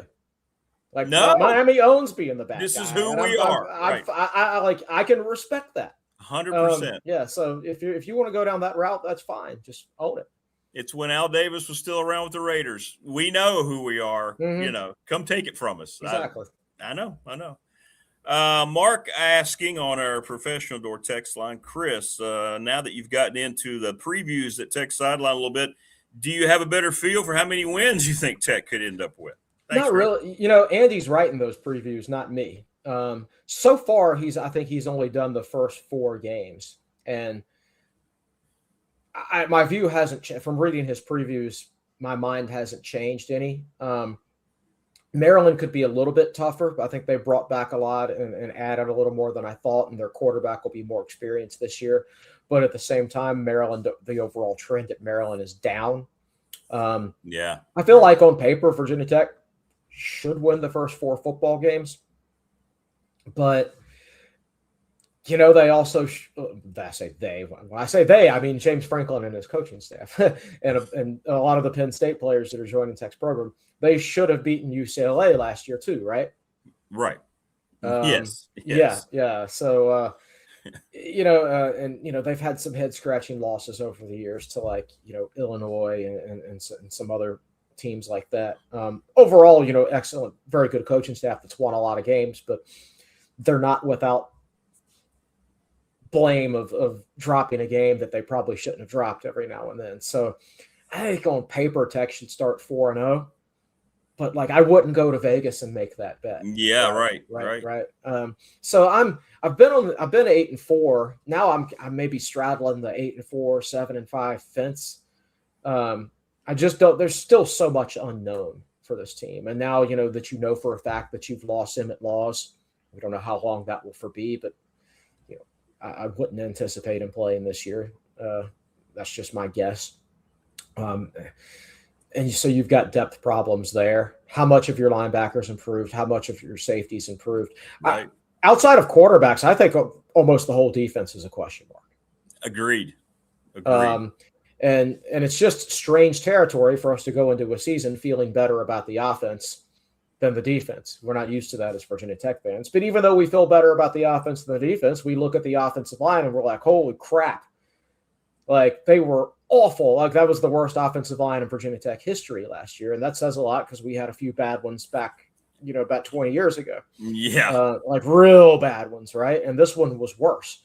So how much do they improve? They can improve a lot and still be average to below average, right? And that's how bad they were last year. So as much as I think Tech will be improved at the other positions on offense, how much will the offensive line drag it back?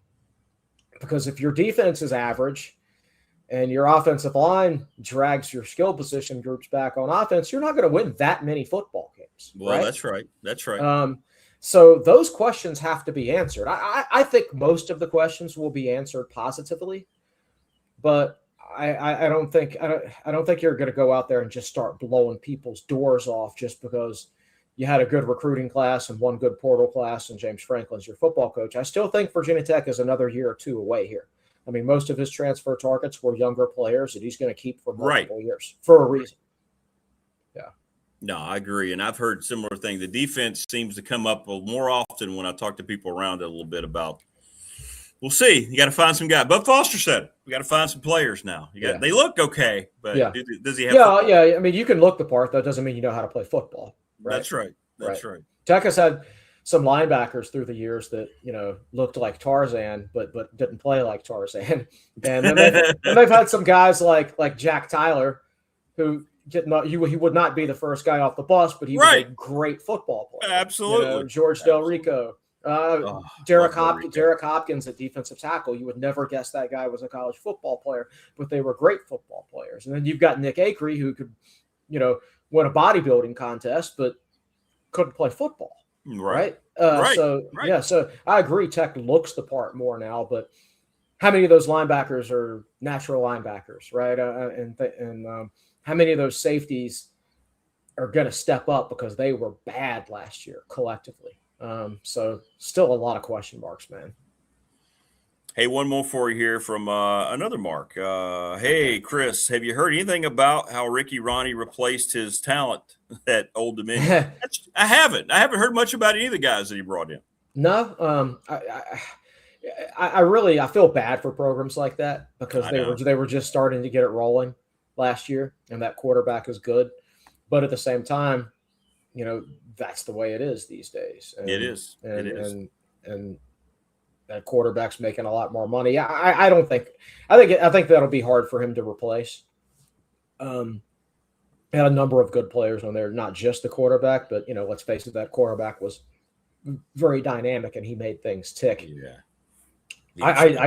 I can't foresee them being as good this year because I think at a program like ODU, it's really hard to just reload like that. I just doubt very seriously their NIL budget and all that is good. Even for a program at their level, I doubt it's good. I think Ronnie did a good job to assemble the team that he had. Now, whether he's got enough resources to replace them, I guess we'll find out. But I'm not saying I think they're going to be like terrible or anything like that. But I'm not right. It's hard to say concerning what they did to Virginia Tech last year. I mean, I know that game was, but I'm not expecting much trouble from that game. Maybe I will look really stupid in a few months. No, I'm with you. You're right. It's just he was there, finally turned the corner, and then it's like because of the success. Well, guess what happened? We lost over half the starters.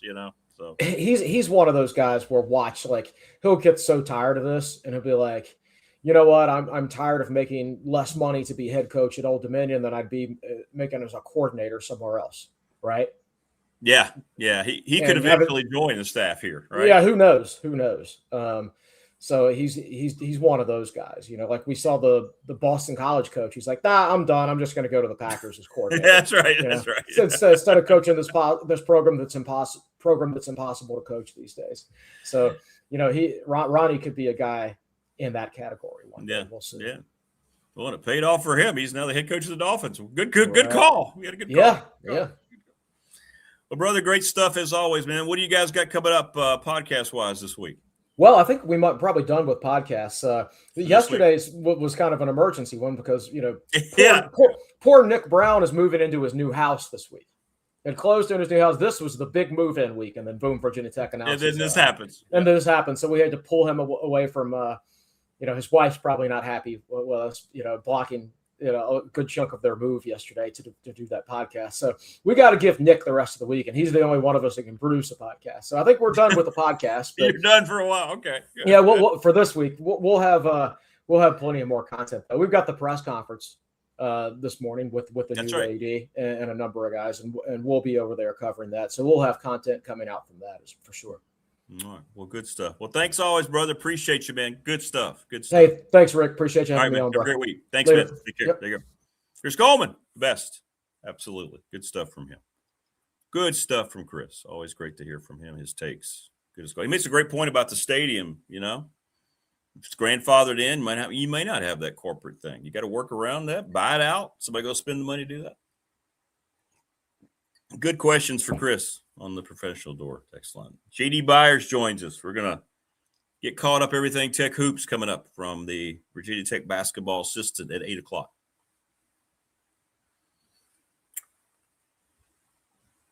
Yeah, a lot of concerns about the defense. There's been one consistent thing that I've heard about the makeup of this 2026 team going into August. And every one of them, from people who know a hell of a lot more about it than I do in terms of this personnel, are saying the same thing about that side of the football. Family Fencing is the sponsor of our studios here in Reiner, 540-200-8294, familyfencingnrv.com. Mark Hundley, 155 Walters Drive, McClellan Chiropractic. He's the best chiropractor in the area. Let him go and correct you exponentially.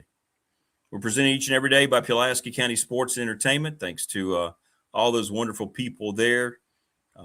Track is doing very, very well. Little River Heating and Air, 1095 Radford Street in Christiansburg. Look for the black and blue vehicles. Let them come and service your air units for the hot days coming up. We're going to get July, August. Humidity's coming. Make sure you're covered and you're energy efficient through Little River Heating and Air. The BDST fan question of the week is brought to you by the attorney Ryan Pry. 701 West Main Street in Radford.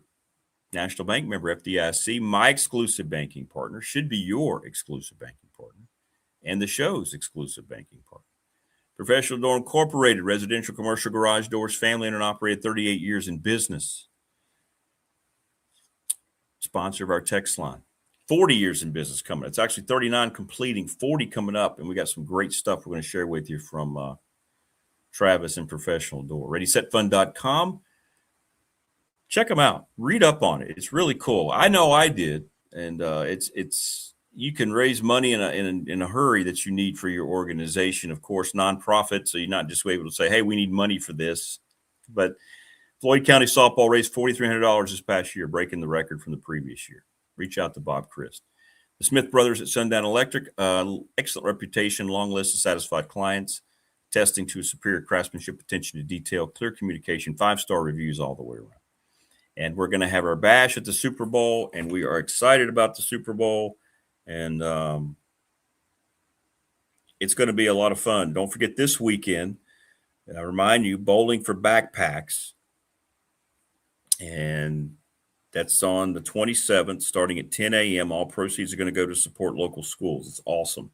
So go spend some money there and help them out. Lawson's Mobile Home Supply, 540-381-8011. Parts for your home, your windows, your doors, 300 North Franklin Street. Thanks to all of our sponsors.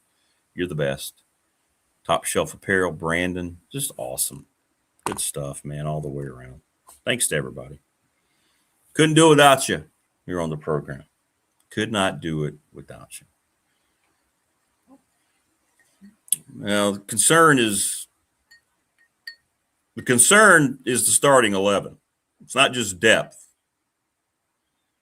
We'll see. Nobody's questioning the athleticism. Again, this kind of goes back to being an athlete. Yeah, Emmett Laws is a big loss. That's kind of hit hard.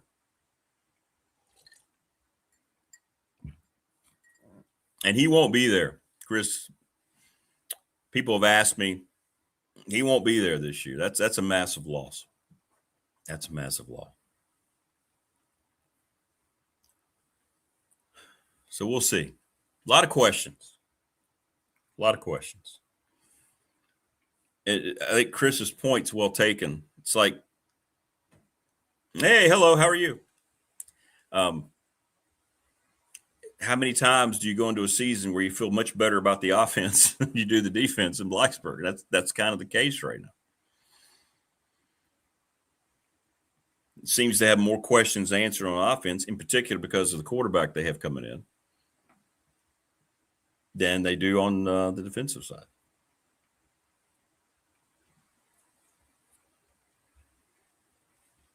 So we'll see. We shall see. I just looked it up, by the way.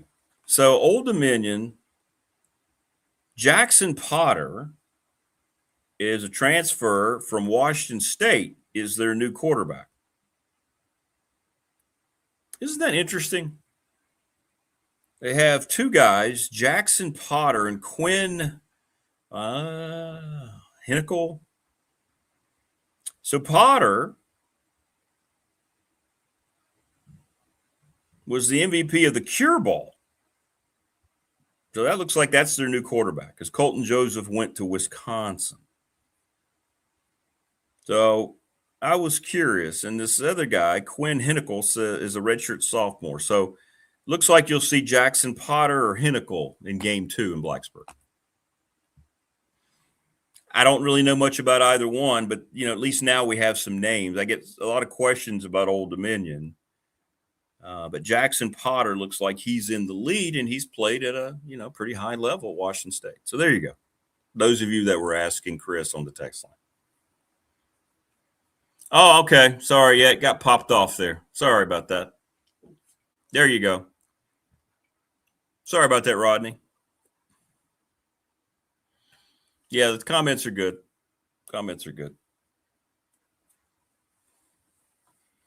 Agreed, Tebow. Yeah. It's about the offensive line, isn't it, man? I agree with you. That's always going to be a concern until we see it. I think skill guys are going to be just fine. Can they find the 5 up front? That's the key, man. Keep guys healthy. If they do start performing, that's always been a problem. That's a problem across the country. You have your depth, and somebody gets hurt, and you just don't have enough rotational guys you can count on to come in and give you 2 or 3 starts if needed and be consistent. That's what they have to develop on that side, 100%. But everything else, yeah, you feel really good about on the offense, or at least on paper. Why not? I would be. I'm excited as hell for Grunkenmeyer. I mean, I just am. If I'm wrong, I'll admit I'm wrong.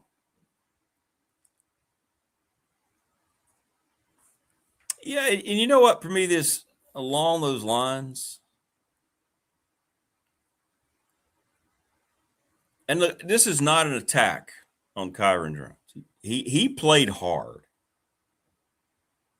right? He played hard. But I'm telling you this, he didn't know how to be a quarterback. He didn't know how to play quarterback, to play the position.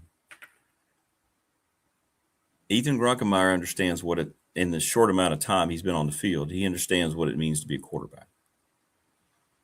And I think people understand what I'm saying. You can have a great athlete. You can have a guy who's, tough and has a bunch of physical skill, but if he doesn't know how to play the position or understand what it means, then you're not going to be successful. And I don't think Kyron Jones ever figured that out. It was silly of Brent Pry to ever think that was going to be the guy. I never understood he started 2 games at Baylor with mixed results. I know they were just basically saying potential. Market was heating up at that time. That's when all this stuff started happening with salaries and buying quarterbacks. So you were just looking at potential. But I don't think Kyron Jones understood what being a quarterback meant.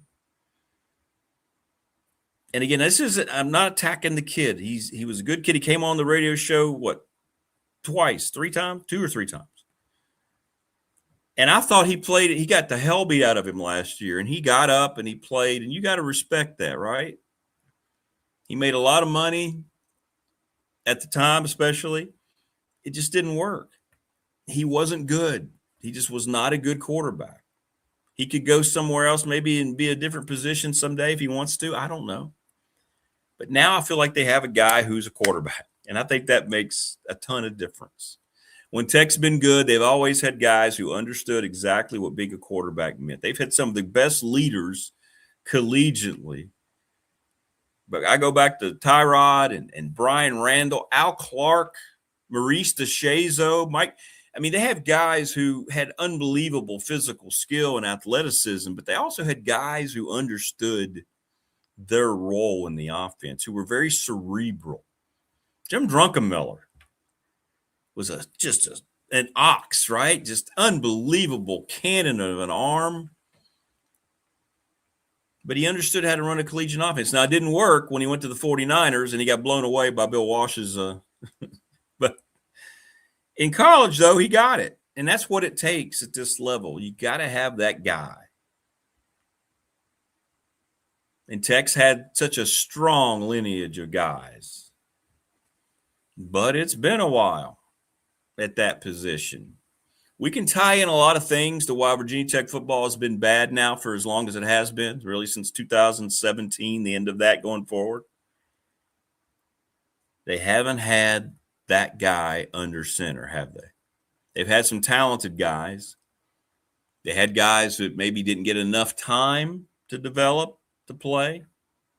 They never could figure it out. Beyond Fuente's first season and most of the next season. After that, boom. Yeah, even Michael Brewer could manage a game. That's true. I feel like they have worked that out now. And because I'll have people come up to me. Well, heck, it happened. I got back to work on Monday from my honeymoon. And, man, you really that high? A guy who works at Radford, he's a season ticket holder. We have a lot of that crossover. Do you really think Grunkemeyer is going to be that guy?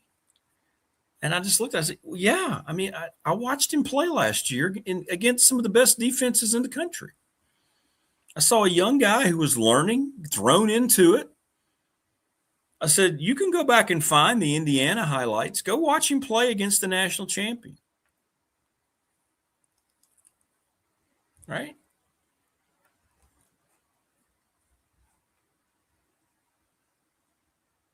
And I think that's going to segue very nicely here in Blacksburg. I do. Yeah. Well, yeah, Brewer was the quarterback, but Bud Foster beat Ohio State. Matter of fact, when next week, we have a loose date. I'm not going to tell you till we get it secure, but Coach is going to be back he's out of the country.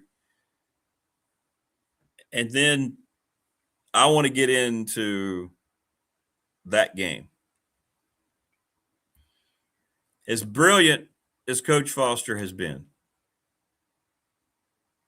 and you can make the argument he's one of the 5 best defensive coordinators in the history of college football, at least top 10. What he did that night, Tebow,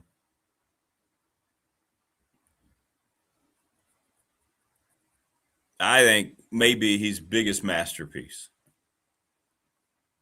That was his Beethoven's 5th, if you will. And Ohio State never saw it coming.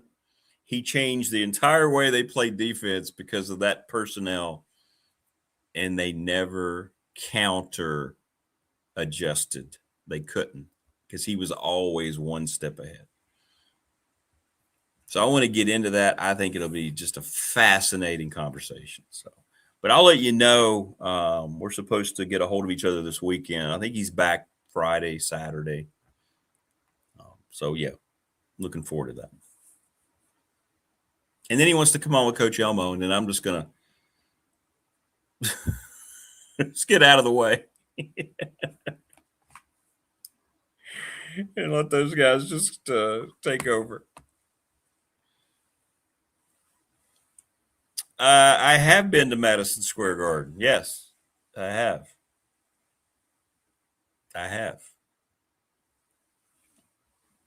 It is the Grail arena of the NBA, you name it. Madison Square Garden is a special place.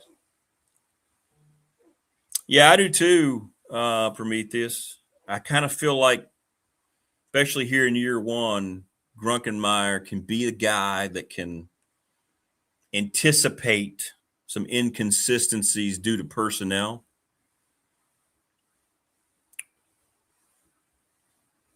I think that's true. I think that's true. Yeah, Tebow, you got to get the running game going. I mean, in the dozens and dozens of times Coach Beamer came on the original radio show, it always came back to, we can't run the ball, Rick. We got no shot. Everything we're thinking about is predicated on being able to get yardage between the tackles. And if we can't, then we have to try to adjust, and we don't have what it takes to adjust. I mean, he would be very forthcoming. And I think we talked about blocking and tackling never changes. You have to run the football. And I know it sounds like a cliche, but it's just time and tested. Tell me a team that doesn't run the football that doesn't win. Even if you have a great quarterback, even if you have some of the best receivers in the league or in the conference, you have to have an ability to run the football. You have to have at least one guy. You have to have a line that can take over up front. It changes everything. Good morning, Chris Lester. How are you? Chris Lester, you graybeard, you.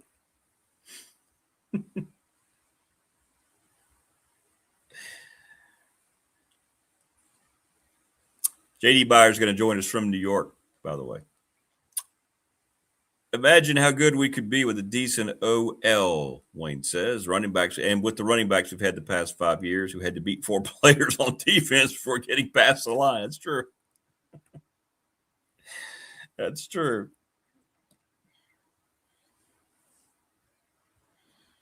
Oh, no doubt. Fuller and Faison, yeah. No doubt they did. No doubt.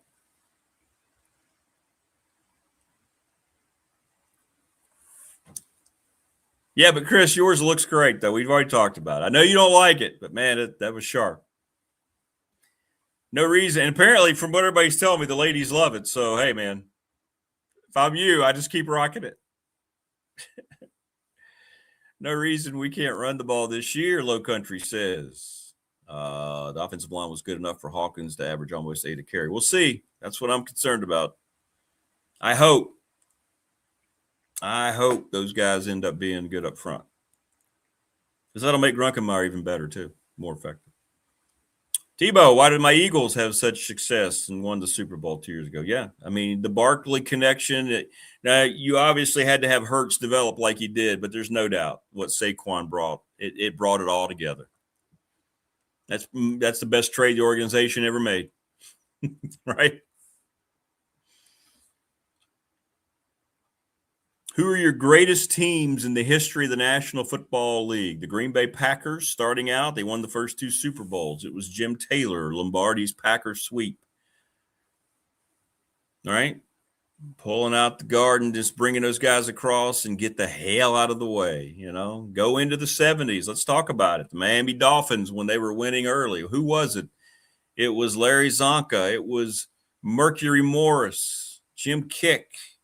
Let's get on through it now to the Pittsburgh Steelers. Oh, yeah, Franco Harris and Rocky Bleier. Dallas Cowboys, Tony Dorsett, Emmitt Smith. You're not going to find one without it. The Redskins had Rigo. They had different guys who were their lead back. Broncos didn't win until they got Terrell Davis. 49ers had the most dynamic quarterback at the time, maybe in the league history, the most dynamic offensive mind leading it in Bill Walsh, but they had Roger Craig, didn't they? Tom Rathman, whoever those guys that they had up front, the best offensive line. I mean, you have to have that other side of it. Patriots, Tom Brady, to be sure, but they always had serviceable backs, right, that could get yardage, not stars.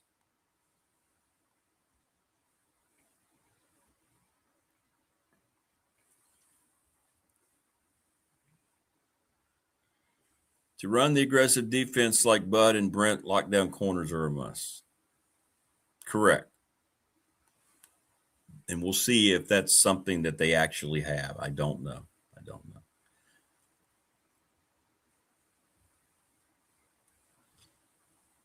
I'm trying to think, has there ever been a team that has won the Super Bowl where it was primarily just a passing team? I mean, the greatest show on turf, but they had Marshall Faulk, right? I mean, Kurt Warner, a lot of high-flying guys. We're almost at 60 Super Bowls now, right? Wow, that's hard to believe. We are at 60 Super Bowls, aren't we? Woo! It's a lot.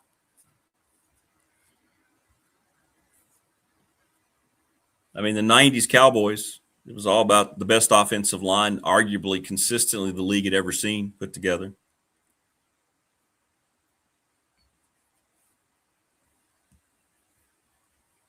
Patriots had a great offensive line. I mean, it all comes back to it. Got to run the ball, man. Lord Lester with the regal beard. I like that.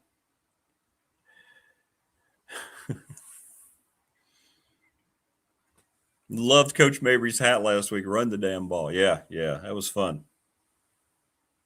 I bet you in our Big Dog Pop debut, I bet Coach Mabry had like 15 guys talk about how great his hat was. That was a great hat.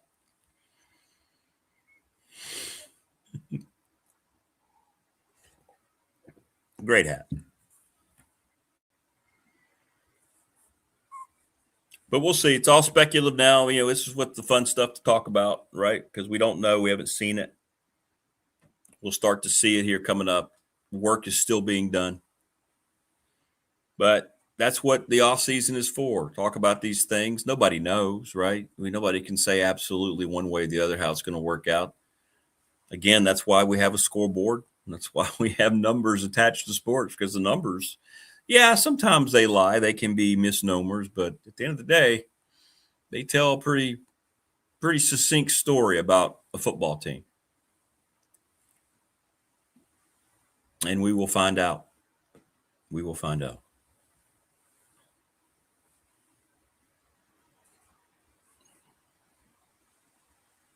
The Creed is making his way around my truck here, and he's getting ready to come in. Let me let him in. Don't want to miss JD Byers. He's with Toby Loa in New York right now, and round 2 is coming up. We'll find out about Text roster. We got schedule update. We got a lot of stuff coming up with JD. You don't want to miss that. Let me go get Creed.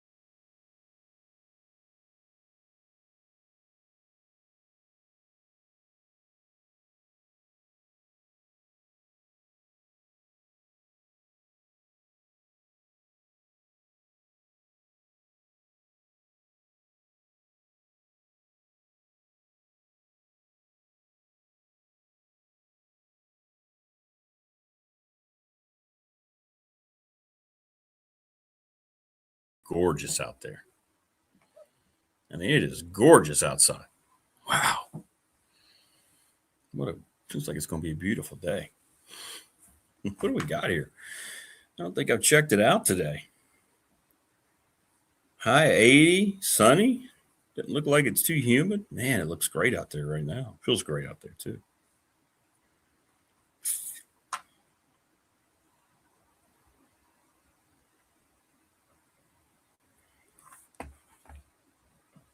Oh, thanks, Gary. Appreciate it. I've just discovered your show a couple of months ago. Love it. Start my day with it every day. Thank you, Gary.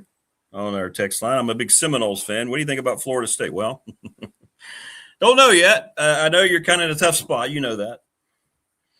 I think you employ a coach that you don't want there, but the economics have forced you to keep. And I think that's something we're going to see more of. It's obviously the last shot for Mike Norvell, whose program has not responded since it was completely unjustly left out of the playoff when they went 13-0. So there you go. Who is Popeye the Sailor Man with a rocking goatee? Oh, Chris is Popeye the Sailor Man with a rocking. Happy birthday, Gilberto. No, I will not sing. You don't want me to sing happy birthday to you.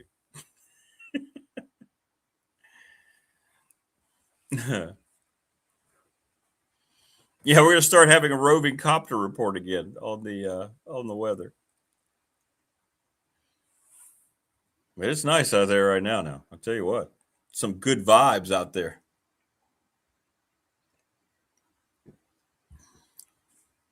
Creed's honorary, so he must have gotten into something out there. Yeah.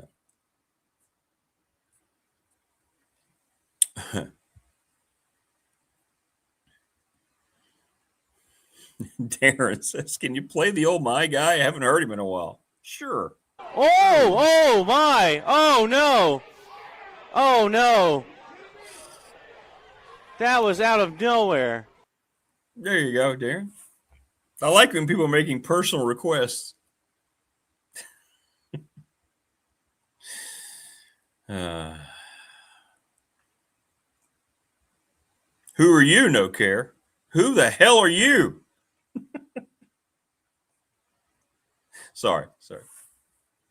I'm Rick. It's Big Dog Sports Talk. Thanks for stopping by. Thanks for finding us.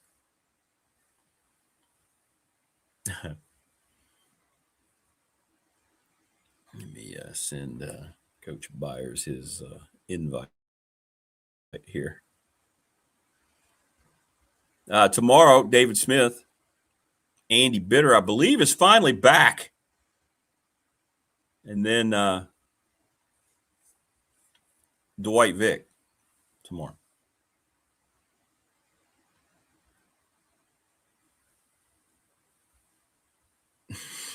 Oh, my guys, the Knicks in every fourth quarter in playoffs. That's true. That's true. The New York Knicks set an all-time NBA record. They were down by 29, and they win over the Spurs by 1. Oh, my. Oh, no. Oh, no. That was out of nowhere.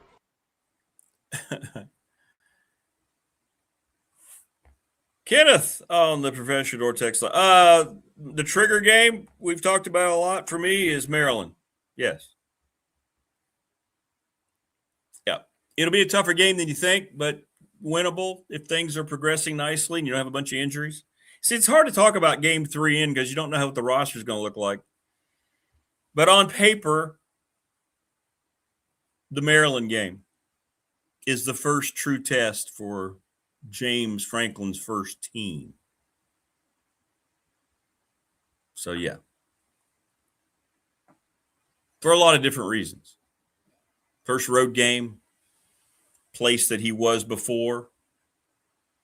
A desperate program in Maryland who is also retaining a coach, much like Florida State, strictly because of financial reasons.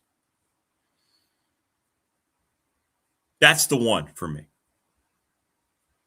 I did not eat the moon pie, Rodney. That was a tease.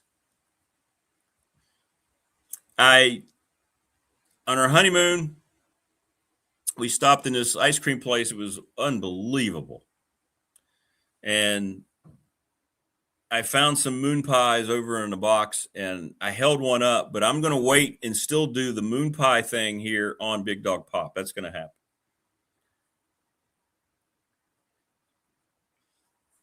Yeah, P4 win out of conference is the way it's got to happen. Absolutely. Obviously, they're capable of winning it, and we don't know what Maryland's going to look like yet either. But as Chris just talked about, very talented team on paper. Big Ten game on the road. That's the team right there. That's the game for me. Keep it coming in chat. Everybody's great. Great, getting a lot of stuff on the professional door text line. Thanks to Keon and Chris Coleman joining us now from New York, where he's on Broadway. It's Virginia Tech men's basketball assistant coach J.D. Byers. What's up, Coach? Good morning. What's going on? I don't think I'm on Broadway. I don't need to be on Broadway anyway. Well, you're up there for a specific reason, don't you? And you got some company up there with you in New York. Yeah, exciting. Hopefully, exciting night. You never know with the way things go in the NBA draft, but excited for Toby and excited for our program tonight. You would think the league would be idiotic not to take him tonight. I mean, there's so much he brings to the table. What in your mind, you've watched him develop up close and personal, Coach, what is it about Toby that gives him a real shot to be on an NBA roster next year? I think the main thing, I mean, everybody talks about the athleticism, and that obviously pops for everyone when he gets in the gym and gets in front of people. But I just think his willingness to do whatever role is put in front of him. And, we have a league of a few superstars and a lot of guys that have to play a role to affect winning. And, his ability to defend and rebound, and he continues to develop as an offensive player. I think he's a great fit for the modern NBA game. Feels like he is the quintessential roster piece, isn't he, for some team to be able to look down, some coach to go, all right, Toby, get out there. We need about 10, right? He just seems like that filler, that perfect guy. Yeah. Yeah, and then develop. I mean, that's what the league is really good at, is helping these guys take strides and get better at their game and continue to advance their roles. And he's a worker, so he's going to put in the time. He is going to put in the time. So what's the vibe up there around the draft now that you're close to it this year? Yeah, it was pretty cool. Obviously talented. The top of the draft is super talented. I know a lot of people have talked about with NIL that a lot of guys are not going in the draft. They're staying in college. It's a lucrative opportunity to stay an extra year or so. But I think the top of this draft was really, really good, and still sitting there at the end of the first round and looking at some of those guys that went late, and there's some really good players. So it was exciting to be there last night, and super excited about tonight and Toby's opportunity. Of course, a couple of ACC guys go in the top 4. You've had to prepare for both of them at some point. What do you like best about Boozer and Wilson? Yeah, well, Wilson, we actually because he got hurt, we didn't get a chance to see him. Seeing him early in the year, though, super explosive guy that I think is well away from where his ceiling will be. So I'm excited. I think Boozer is he's just a great basketball player. I mean, people get, on this tangent about his athleticism or lateral quickness or whatever. I mean, that dude does everything. You watch him on film, he makes all the right plays. He makes all the winning plays. He finds a way to get it done. And, you talk about just his overall winning in high school and EYBL. That guy's going to bring a lot to Memphis, and he'll be a great player for a long time. Were you surprised that Visar and Evans didn't go in the first round? Certainly surprised seeing them up close and personal. They're really good. I think Isaiah's ability to stretch the floor with today's game and the way he can move and shoot. I mean, his release is ultra quick. And then Visar just as a stretch big. But you never know what goes into the process. You just don't know, and it comes down to sometimes needs at the end of the first round. And I think those guys will be off the board here quickly this evening. Paul Hightower says hello, JD. I'll tell Paul I said what's up. Paul's great. All right, well, let's get down to you've been busy, you and Coach Young and everybody involved, right? In this era, you have to always know you're going to stay busy with your roster. First of all, the retention of some key pieces has to have you very excited about the upcoming season. Yeah, I mean, that's the ultimate key right now is, can you retain your studs, your good players? And when we were able to retain 3 starters in Ben, Tyler, and certainly Amani Hansberry, that's off to a good start. And then you have to piece it together from there. And I think we've done a good job. And now we got to bring it together. It's not just putting the pieces together; we have to bring it together. And we're just in the infant stages of that. But like what we've seen so far, we're going to be vastly different than we were last year. And that's really the essence of college basketball now is, can you figure it out year to year of who you are and what's your identity and how are you going to make it work? And those guys will be like they are around the country. Everybody will be kind of coming back and getting ready to rock and roll now starting next week, right? At least I know it is for Radford next week. So. Yeah, no, this is week 2 for us. So you get your 8 weeks, and we're trying to utilize them the best we can. And, the main thing is get out of those 8 weeks and get back to the start of school with everybody on the court and everybody healthy. I mean, that's something we talk about all the time, and finding that balance between, the competitive side of building your team and building that competitive nature, but also making sure that you have your full complement of guys when the ball goes up in November. How much as this opportunity, Coach? I mean, you think you've done this a long time. When I first met you, it wasn't allowed to be able to do this with your team. No. You couldn't work with them. How much has this changed the game? It's just common sense that finally came into it that you guys can be with your teams now during these warmer months. Yeah, I mean, it's like anything else. They try to save us from ourselves of doing too much. And I remember one of my first days at Radford, John Edwards was down there by himself. We inherited John, and he was down by himself, like shooting fadeaway jumpers. And I'm like, John, you're not going to shoot many of those this year, but I'm glad you're down there working on them. But I couldn't even go down and say anything to him or watch him.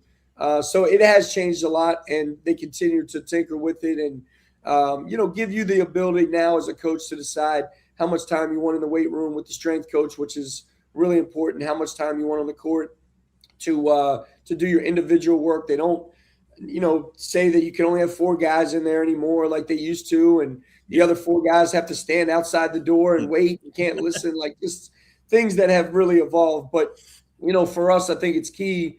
It's really the start of the season. You could talk about practice starting in September. The start of the season is June, whatever your first day is. That's when you're rolling. JD Byers joining us on the program, assistant basketball coach at Virginia Tech. So you had your checklist of things you needed, and you felt pretty good about it, right? All the boxes pretty much got checked with the personnel, looking at some of the names that came through there with your roster. So that's good. Yeah, I mean, I like our roster. I think what we tried to do is get as much versatility as possible. You talk about the new era of college basketball and injuries certainly playing a part. Like, it's no longer like I got 2 centers, 2 fours, 2, wings. Like you have to have guys that can play multiple positions, that you can move up and down the roster. I think we were able to do that. We have some smaller guards, so it's going to be different for us with Ben and Jalen. But we also have some wings in Isaiah Elohim and Tyler Johnson that are big and physical. So I think across the board, we like what we were able to do. But man, now it's putting it together and trying to pull out each guy's strengths and make it work. Well, you've always been an outstanding recruiter, and you've been tireless, watching guys and finding guys. Not specific examples, but how have you, and when you go out now, how have you had to adapt to this new environment? I know you're accepted of, everybody has to be, right? So evolve or die, right? But sure. How have you personally gone about now, looking and embracing the new way of going out and approaching kids with the environment we're in? Yeah, well, I mean, it's a difficult process because at the end of the season, you spend a month or month and a half, purely looking at kids from the portal. And so you're watching college basketball film, and right now in most levels of college basketball, it's older than it ever has been. So you got guys that are physically ready to play, that have played college basketball, that are experienced. You got to change that eye now from when you go out and watch a high school kid, play in May or if they're playing in April in the first, shoe circuit events. Like you have to change your eye a little bit because you're trying to figure out if that young man can physically be ready to help you as a freshman, whatever that's going to be 15 months from the time you're watching them there. You're trying to figure that out. And so that has been a huge adjustment. It's no longer purely about the long-term plan of how much better a guy can get from when he walks on your campus in June to, the first game in November to league play in January. And then, that big freshman to sophomore jump that we generally see. You're no longer like purely looking at that. You got to find a freshman or so that can maybe help you right away. And that's where it's been much, much different. The long-term plan is by a lot of accounts right now is a lot harder to sell. And it's just a lot harder to wait on guys. But, we still want to have good freshmen in our program. That's still, you look at Ben and Tyler now being juniors, Amani, that was with Fraze when he was a freshman, those guys have really evolved and developed because they've been in the same gym or with the same people. And so it still matters. It still makes a difference. Yeah, it's just got to be so difficult, like you say, to try to plan. You're right. I can only imagine what it's like every year when you're sitting around as a staff and you're like, okay, well, this guy's likely gone. We have a shot here. Now we have to. It's so difficult, isn't it? This new environment. It's got to be. Yeah. Yeah. I mean, and you see, it's why it's a lot of frustration.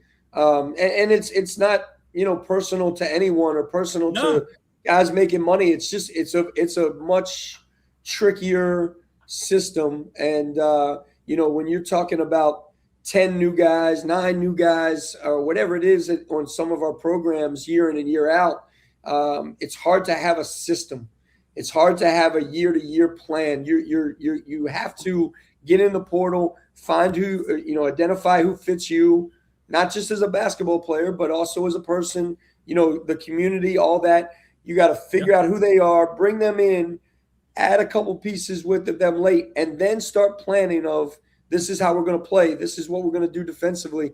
And some of that you can't figure out until you actually get them in your own gym and watch them play and work with them and help them see if they can figure a couple things out. So it's a much later process when it comes to building your offenses and defensive schemes.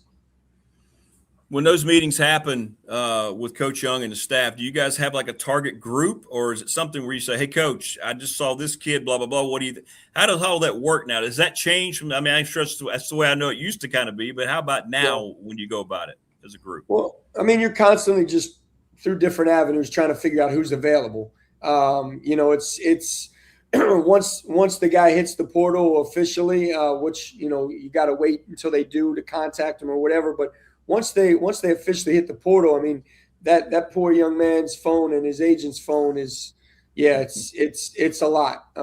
So, you're just constantly trying to figure out good fits for your program. Yeah, I think when we were able to sort of bring those key pieces back, it limits your target market a little bit, and that happens because the rate of which guys are going in the portal and even surprises of guys going in the portal. It's a lot, and so just trying to limit our target group and get the best fits and the best players for the program. It's really the process.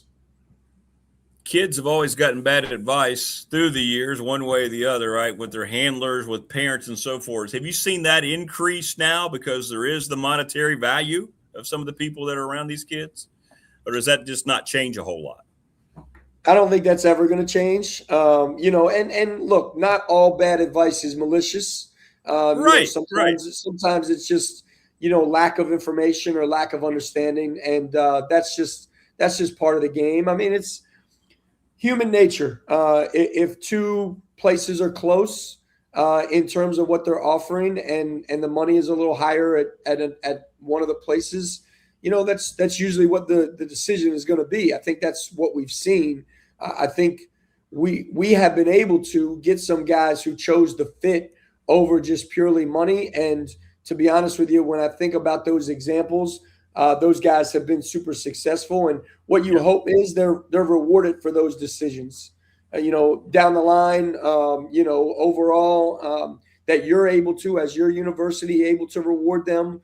And I think that, this thing it's as a coach, as a player, it's still about your production. It's still about your value and what you can bring to the table. So if you're not producing and you're not bringing value or you're not affecting winning, that to me, that's where your monetary value comes into play. And that's how you should get rewarded. But I mean, the information that's out there is not all accurate. The information these young men are getting is not all accurate. And, you do the best as a coach to give the information, and that's all you can do. You can't necessarily change someone's mind if it's made up about a certain issue. Yeah, that's a great point. And how has the relationship part of it changed, or has it? I mean, obviously, Coach Young, everybody raves the kind of guy he is. I've known him a long time, and I know that's why you're at Tech, right? Because of a guy like Mike Young. Yeah. So, and I know how you are with players and how you try to get to know. How has that evolved one way or the other in this new era? Yeah. I mean, the best way for a relationship to evolve is over time, organically, going through adversity. First it started with a long recruiting process, and then, helping them adjust from the time they step onto campus until, you get into workouts, you play your first game, you lose a tough one, you celebrate wins. You have days where they're in your office and something at home has gone bad, and man, there's an emotional moment. To me, that's where relationships are built and trust is built.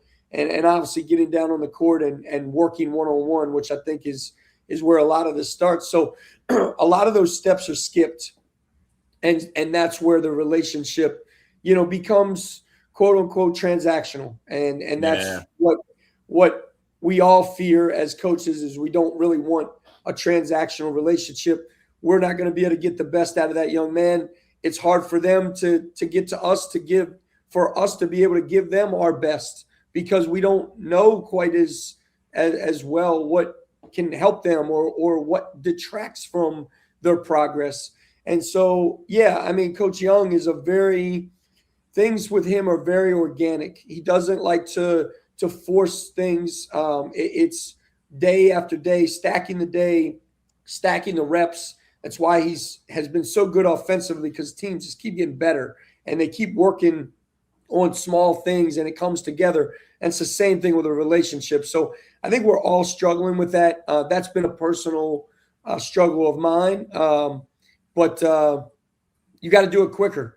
The guys that can be successful are the guys that are going to drop that whole, this is what it is. And they're going to say, okay, how do I make this work? And so you got to have more communication. You have to, you have to find different ways to get to these guys so you can help them. I mean, because that's our ultimate goal is to help them so they can be successful and ultimately the team can be successful.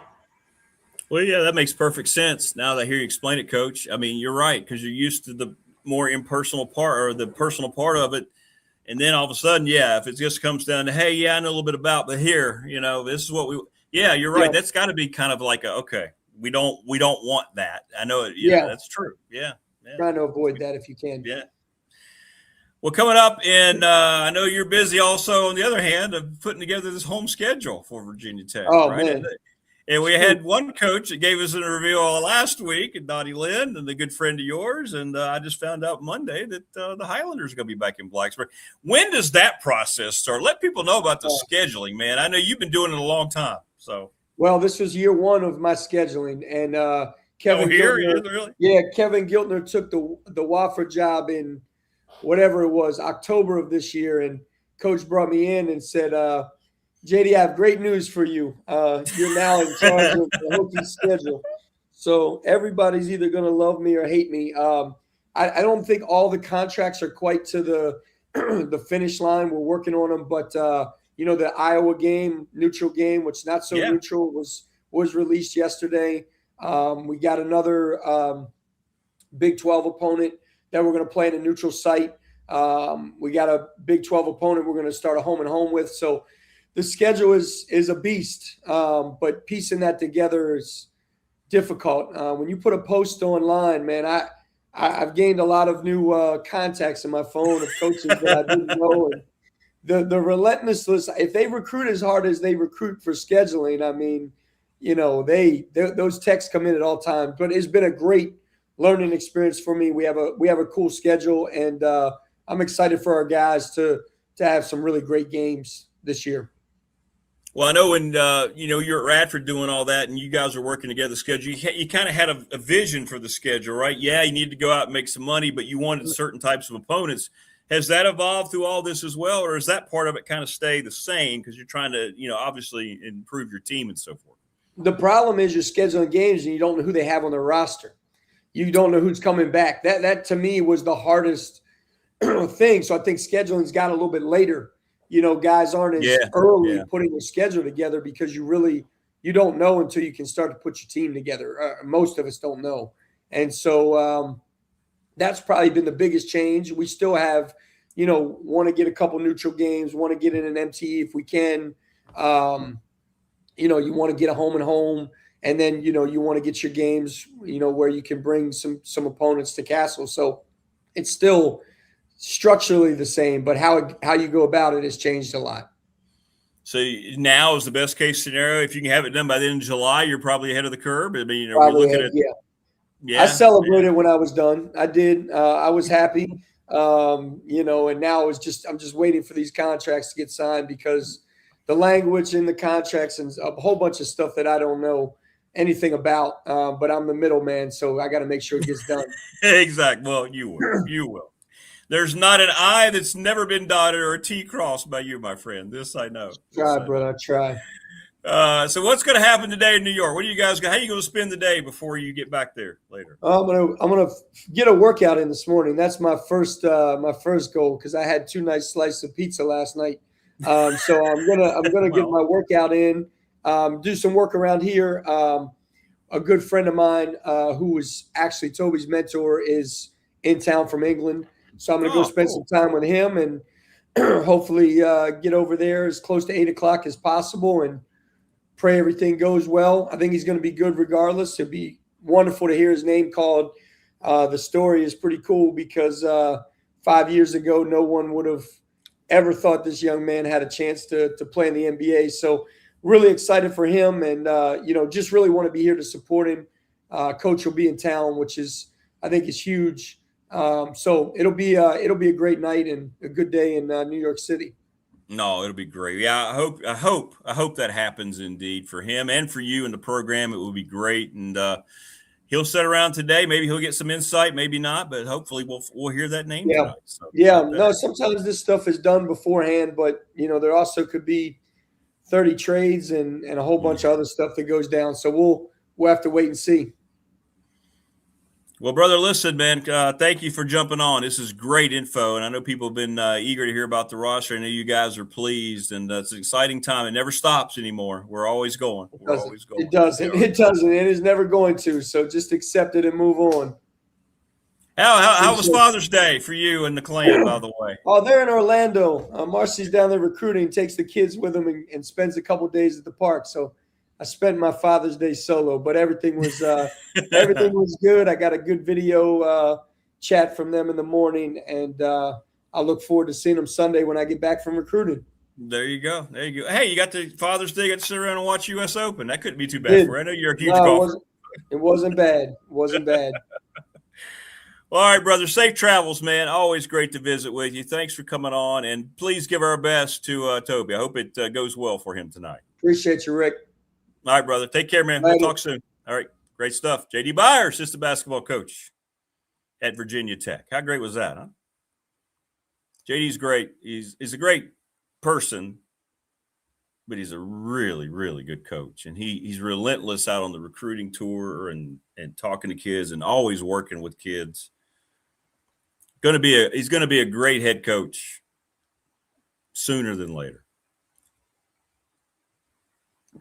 And I'm looking very forward to the day. I'm glad he's in Blacksburg. I'm glad he's here, but I can't wait to get the text or I hope I get a text or call. Hey, guess what?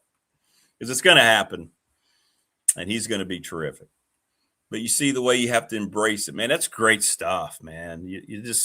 We have an idea of how things go, and how things look because you're around it. I'm around the basketball part of it more from my job, so I kind of get a little bit more insight. But boy, that constant battle, right? It's just that constant, just kind of a fist just right into your midsection. And I thought that was a great point.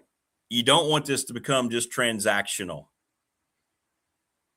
That's a great point. That's a great way to say it, right? You still want to nurture as much of a relationship as you can. You don't want to just come down to always. Unfortunately, sounds like that's pretty much, that's happening way too much, which we know.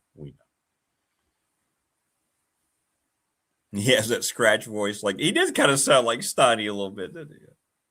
Low country, possibly Virginia Tech's next head coach.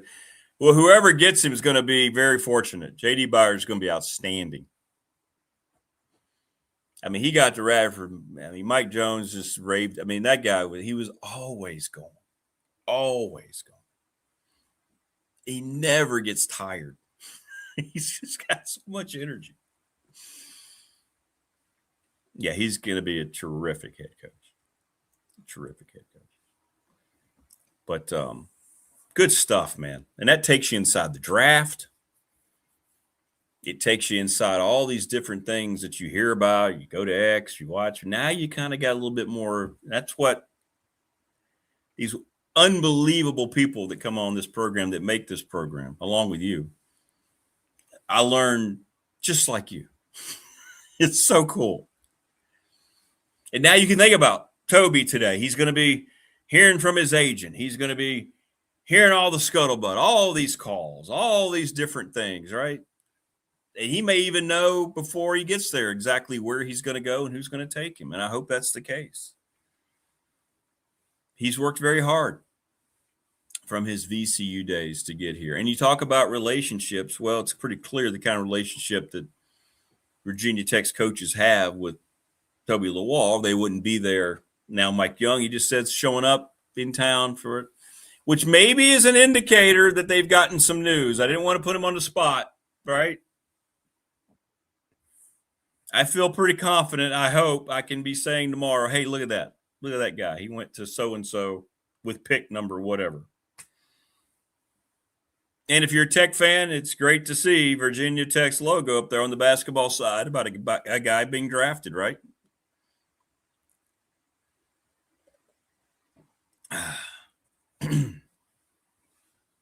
So, yeah, good stuff. And we'll see how it happens. We'll see how it happens today.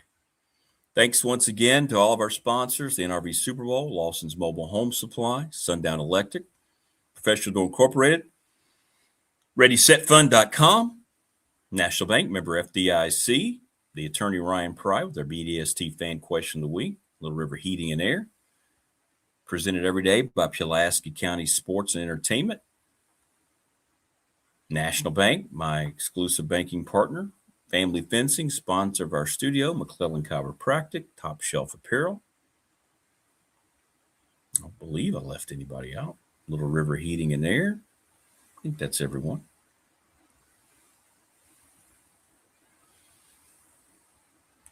Yeah, to have Toby in the slam dunk competition. Yeah. Yeah, I think the line was during the game, KB came and Toby Lawal came in out of nowhere.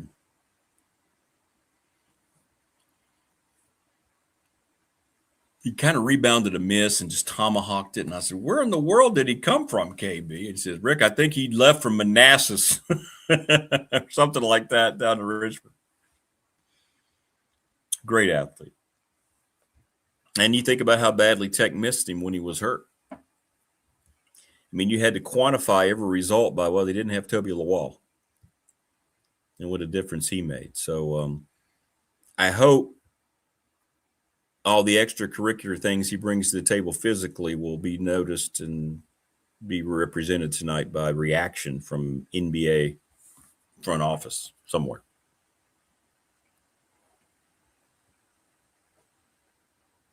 That's what you hope,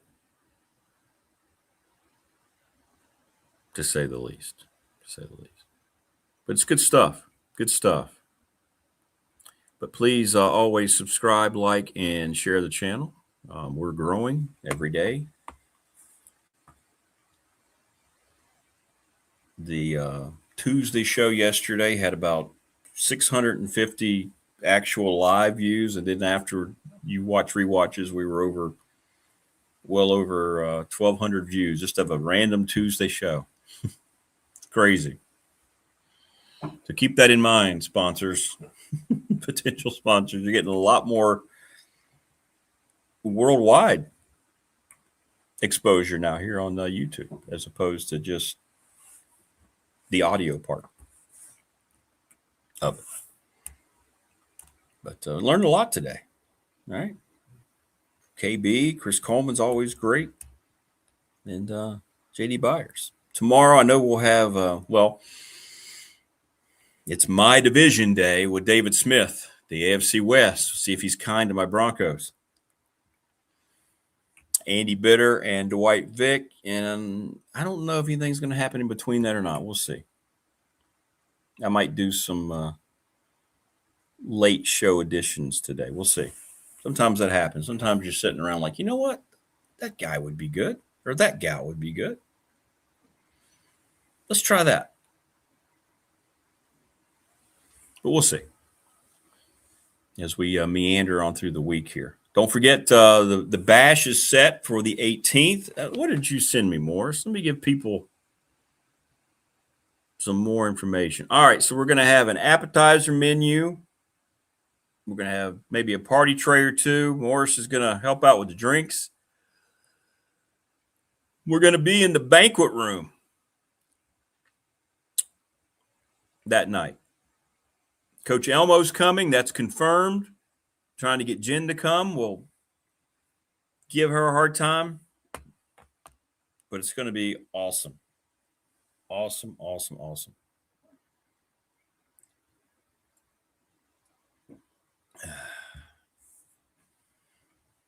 Yeah, I might do that if the U.S. wins. They play soon, don't they? Who we got? Turkey?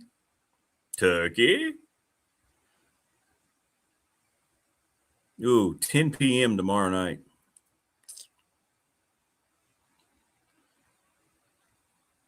It's not a bad idea. Maybe get the dub in the next game. Maybe we can get a soccer guy on here. Get Neil on here. We could get Neil on here and give him a hard time. Because Neil's watched every match but one. Thank you, Chris. It is. The insight it's unreal what you learn from these folks.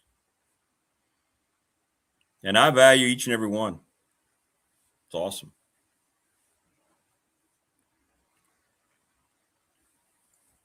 But like I say, you have an idea, and we have people who are very smart that know, but boy, when you hear it, you see it, you can kind of just envision it, and you feel that struggle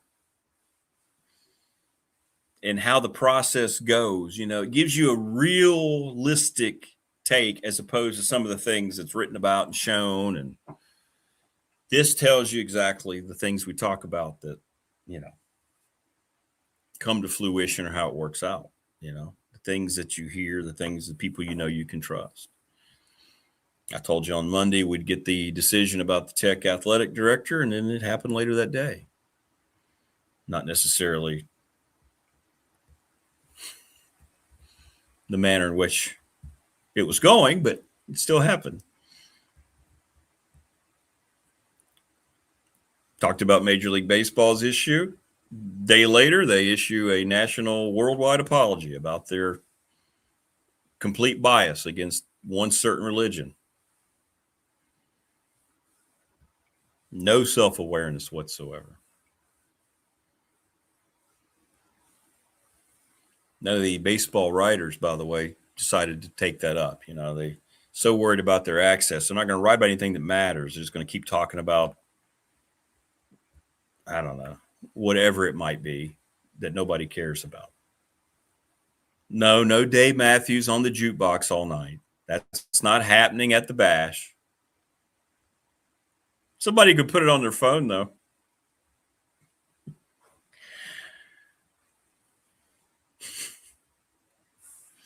We got to get Ron Shelburne out there. I think Ron's coming. We got to get Mark Hundley out there. Mark can help everybody out immediately if you have a back issue because of the bowling ball.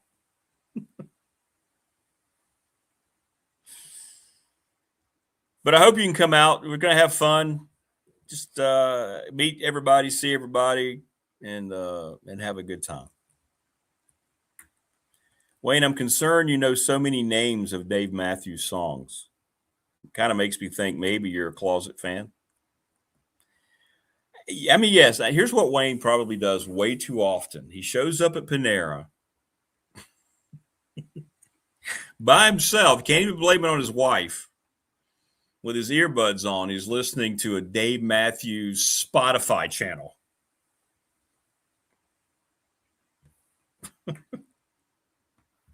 Oh, Torn. Oh, I'm sorry. I have my glasses on. Torn. Sorry. Well, Natalie Imbruglia is not much better.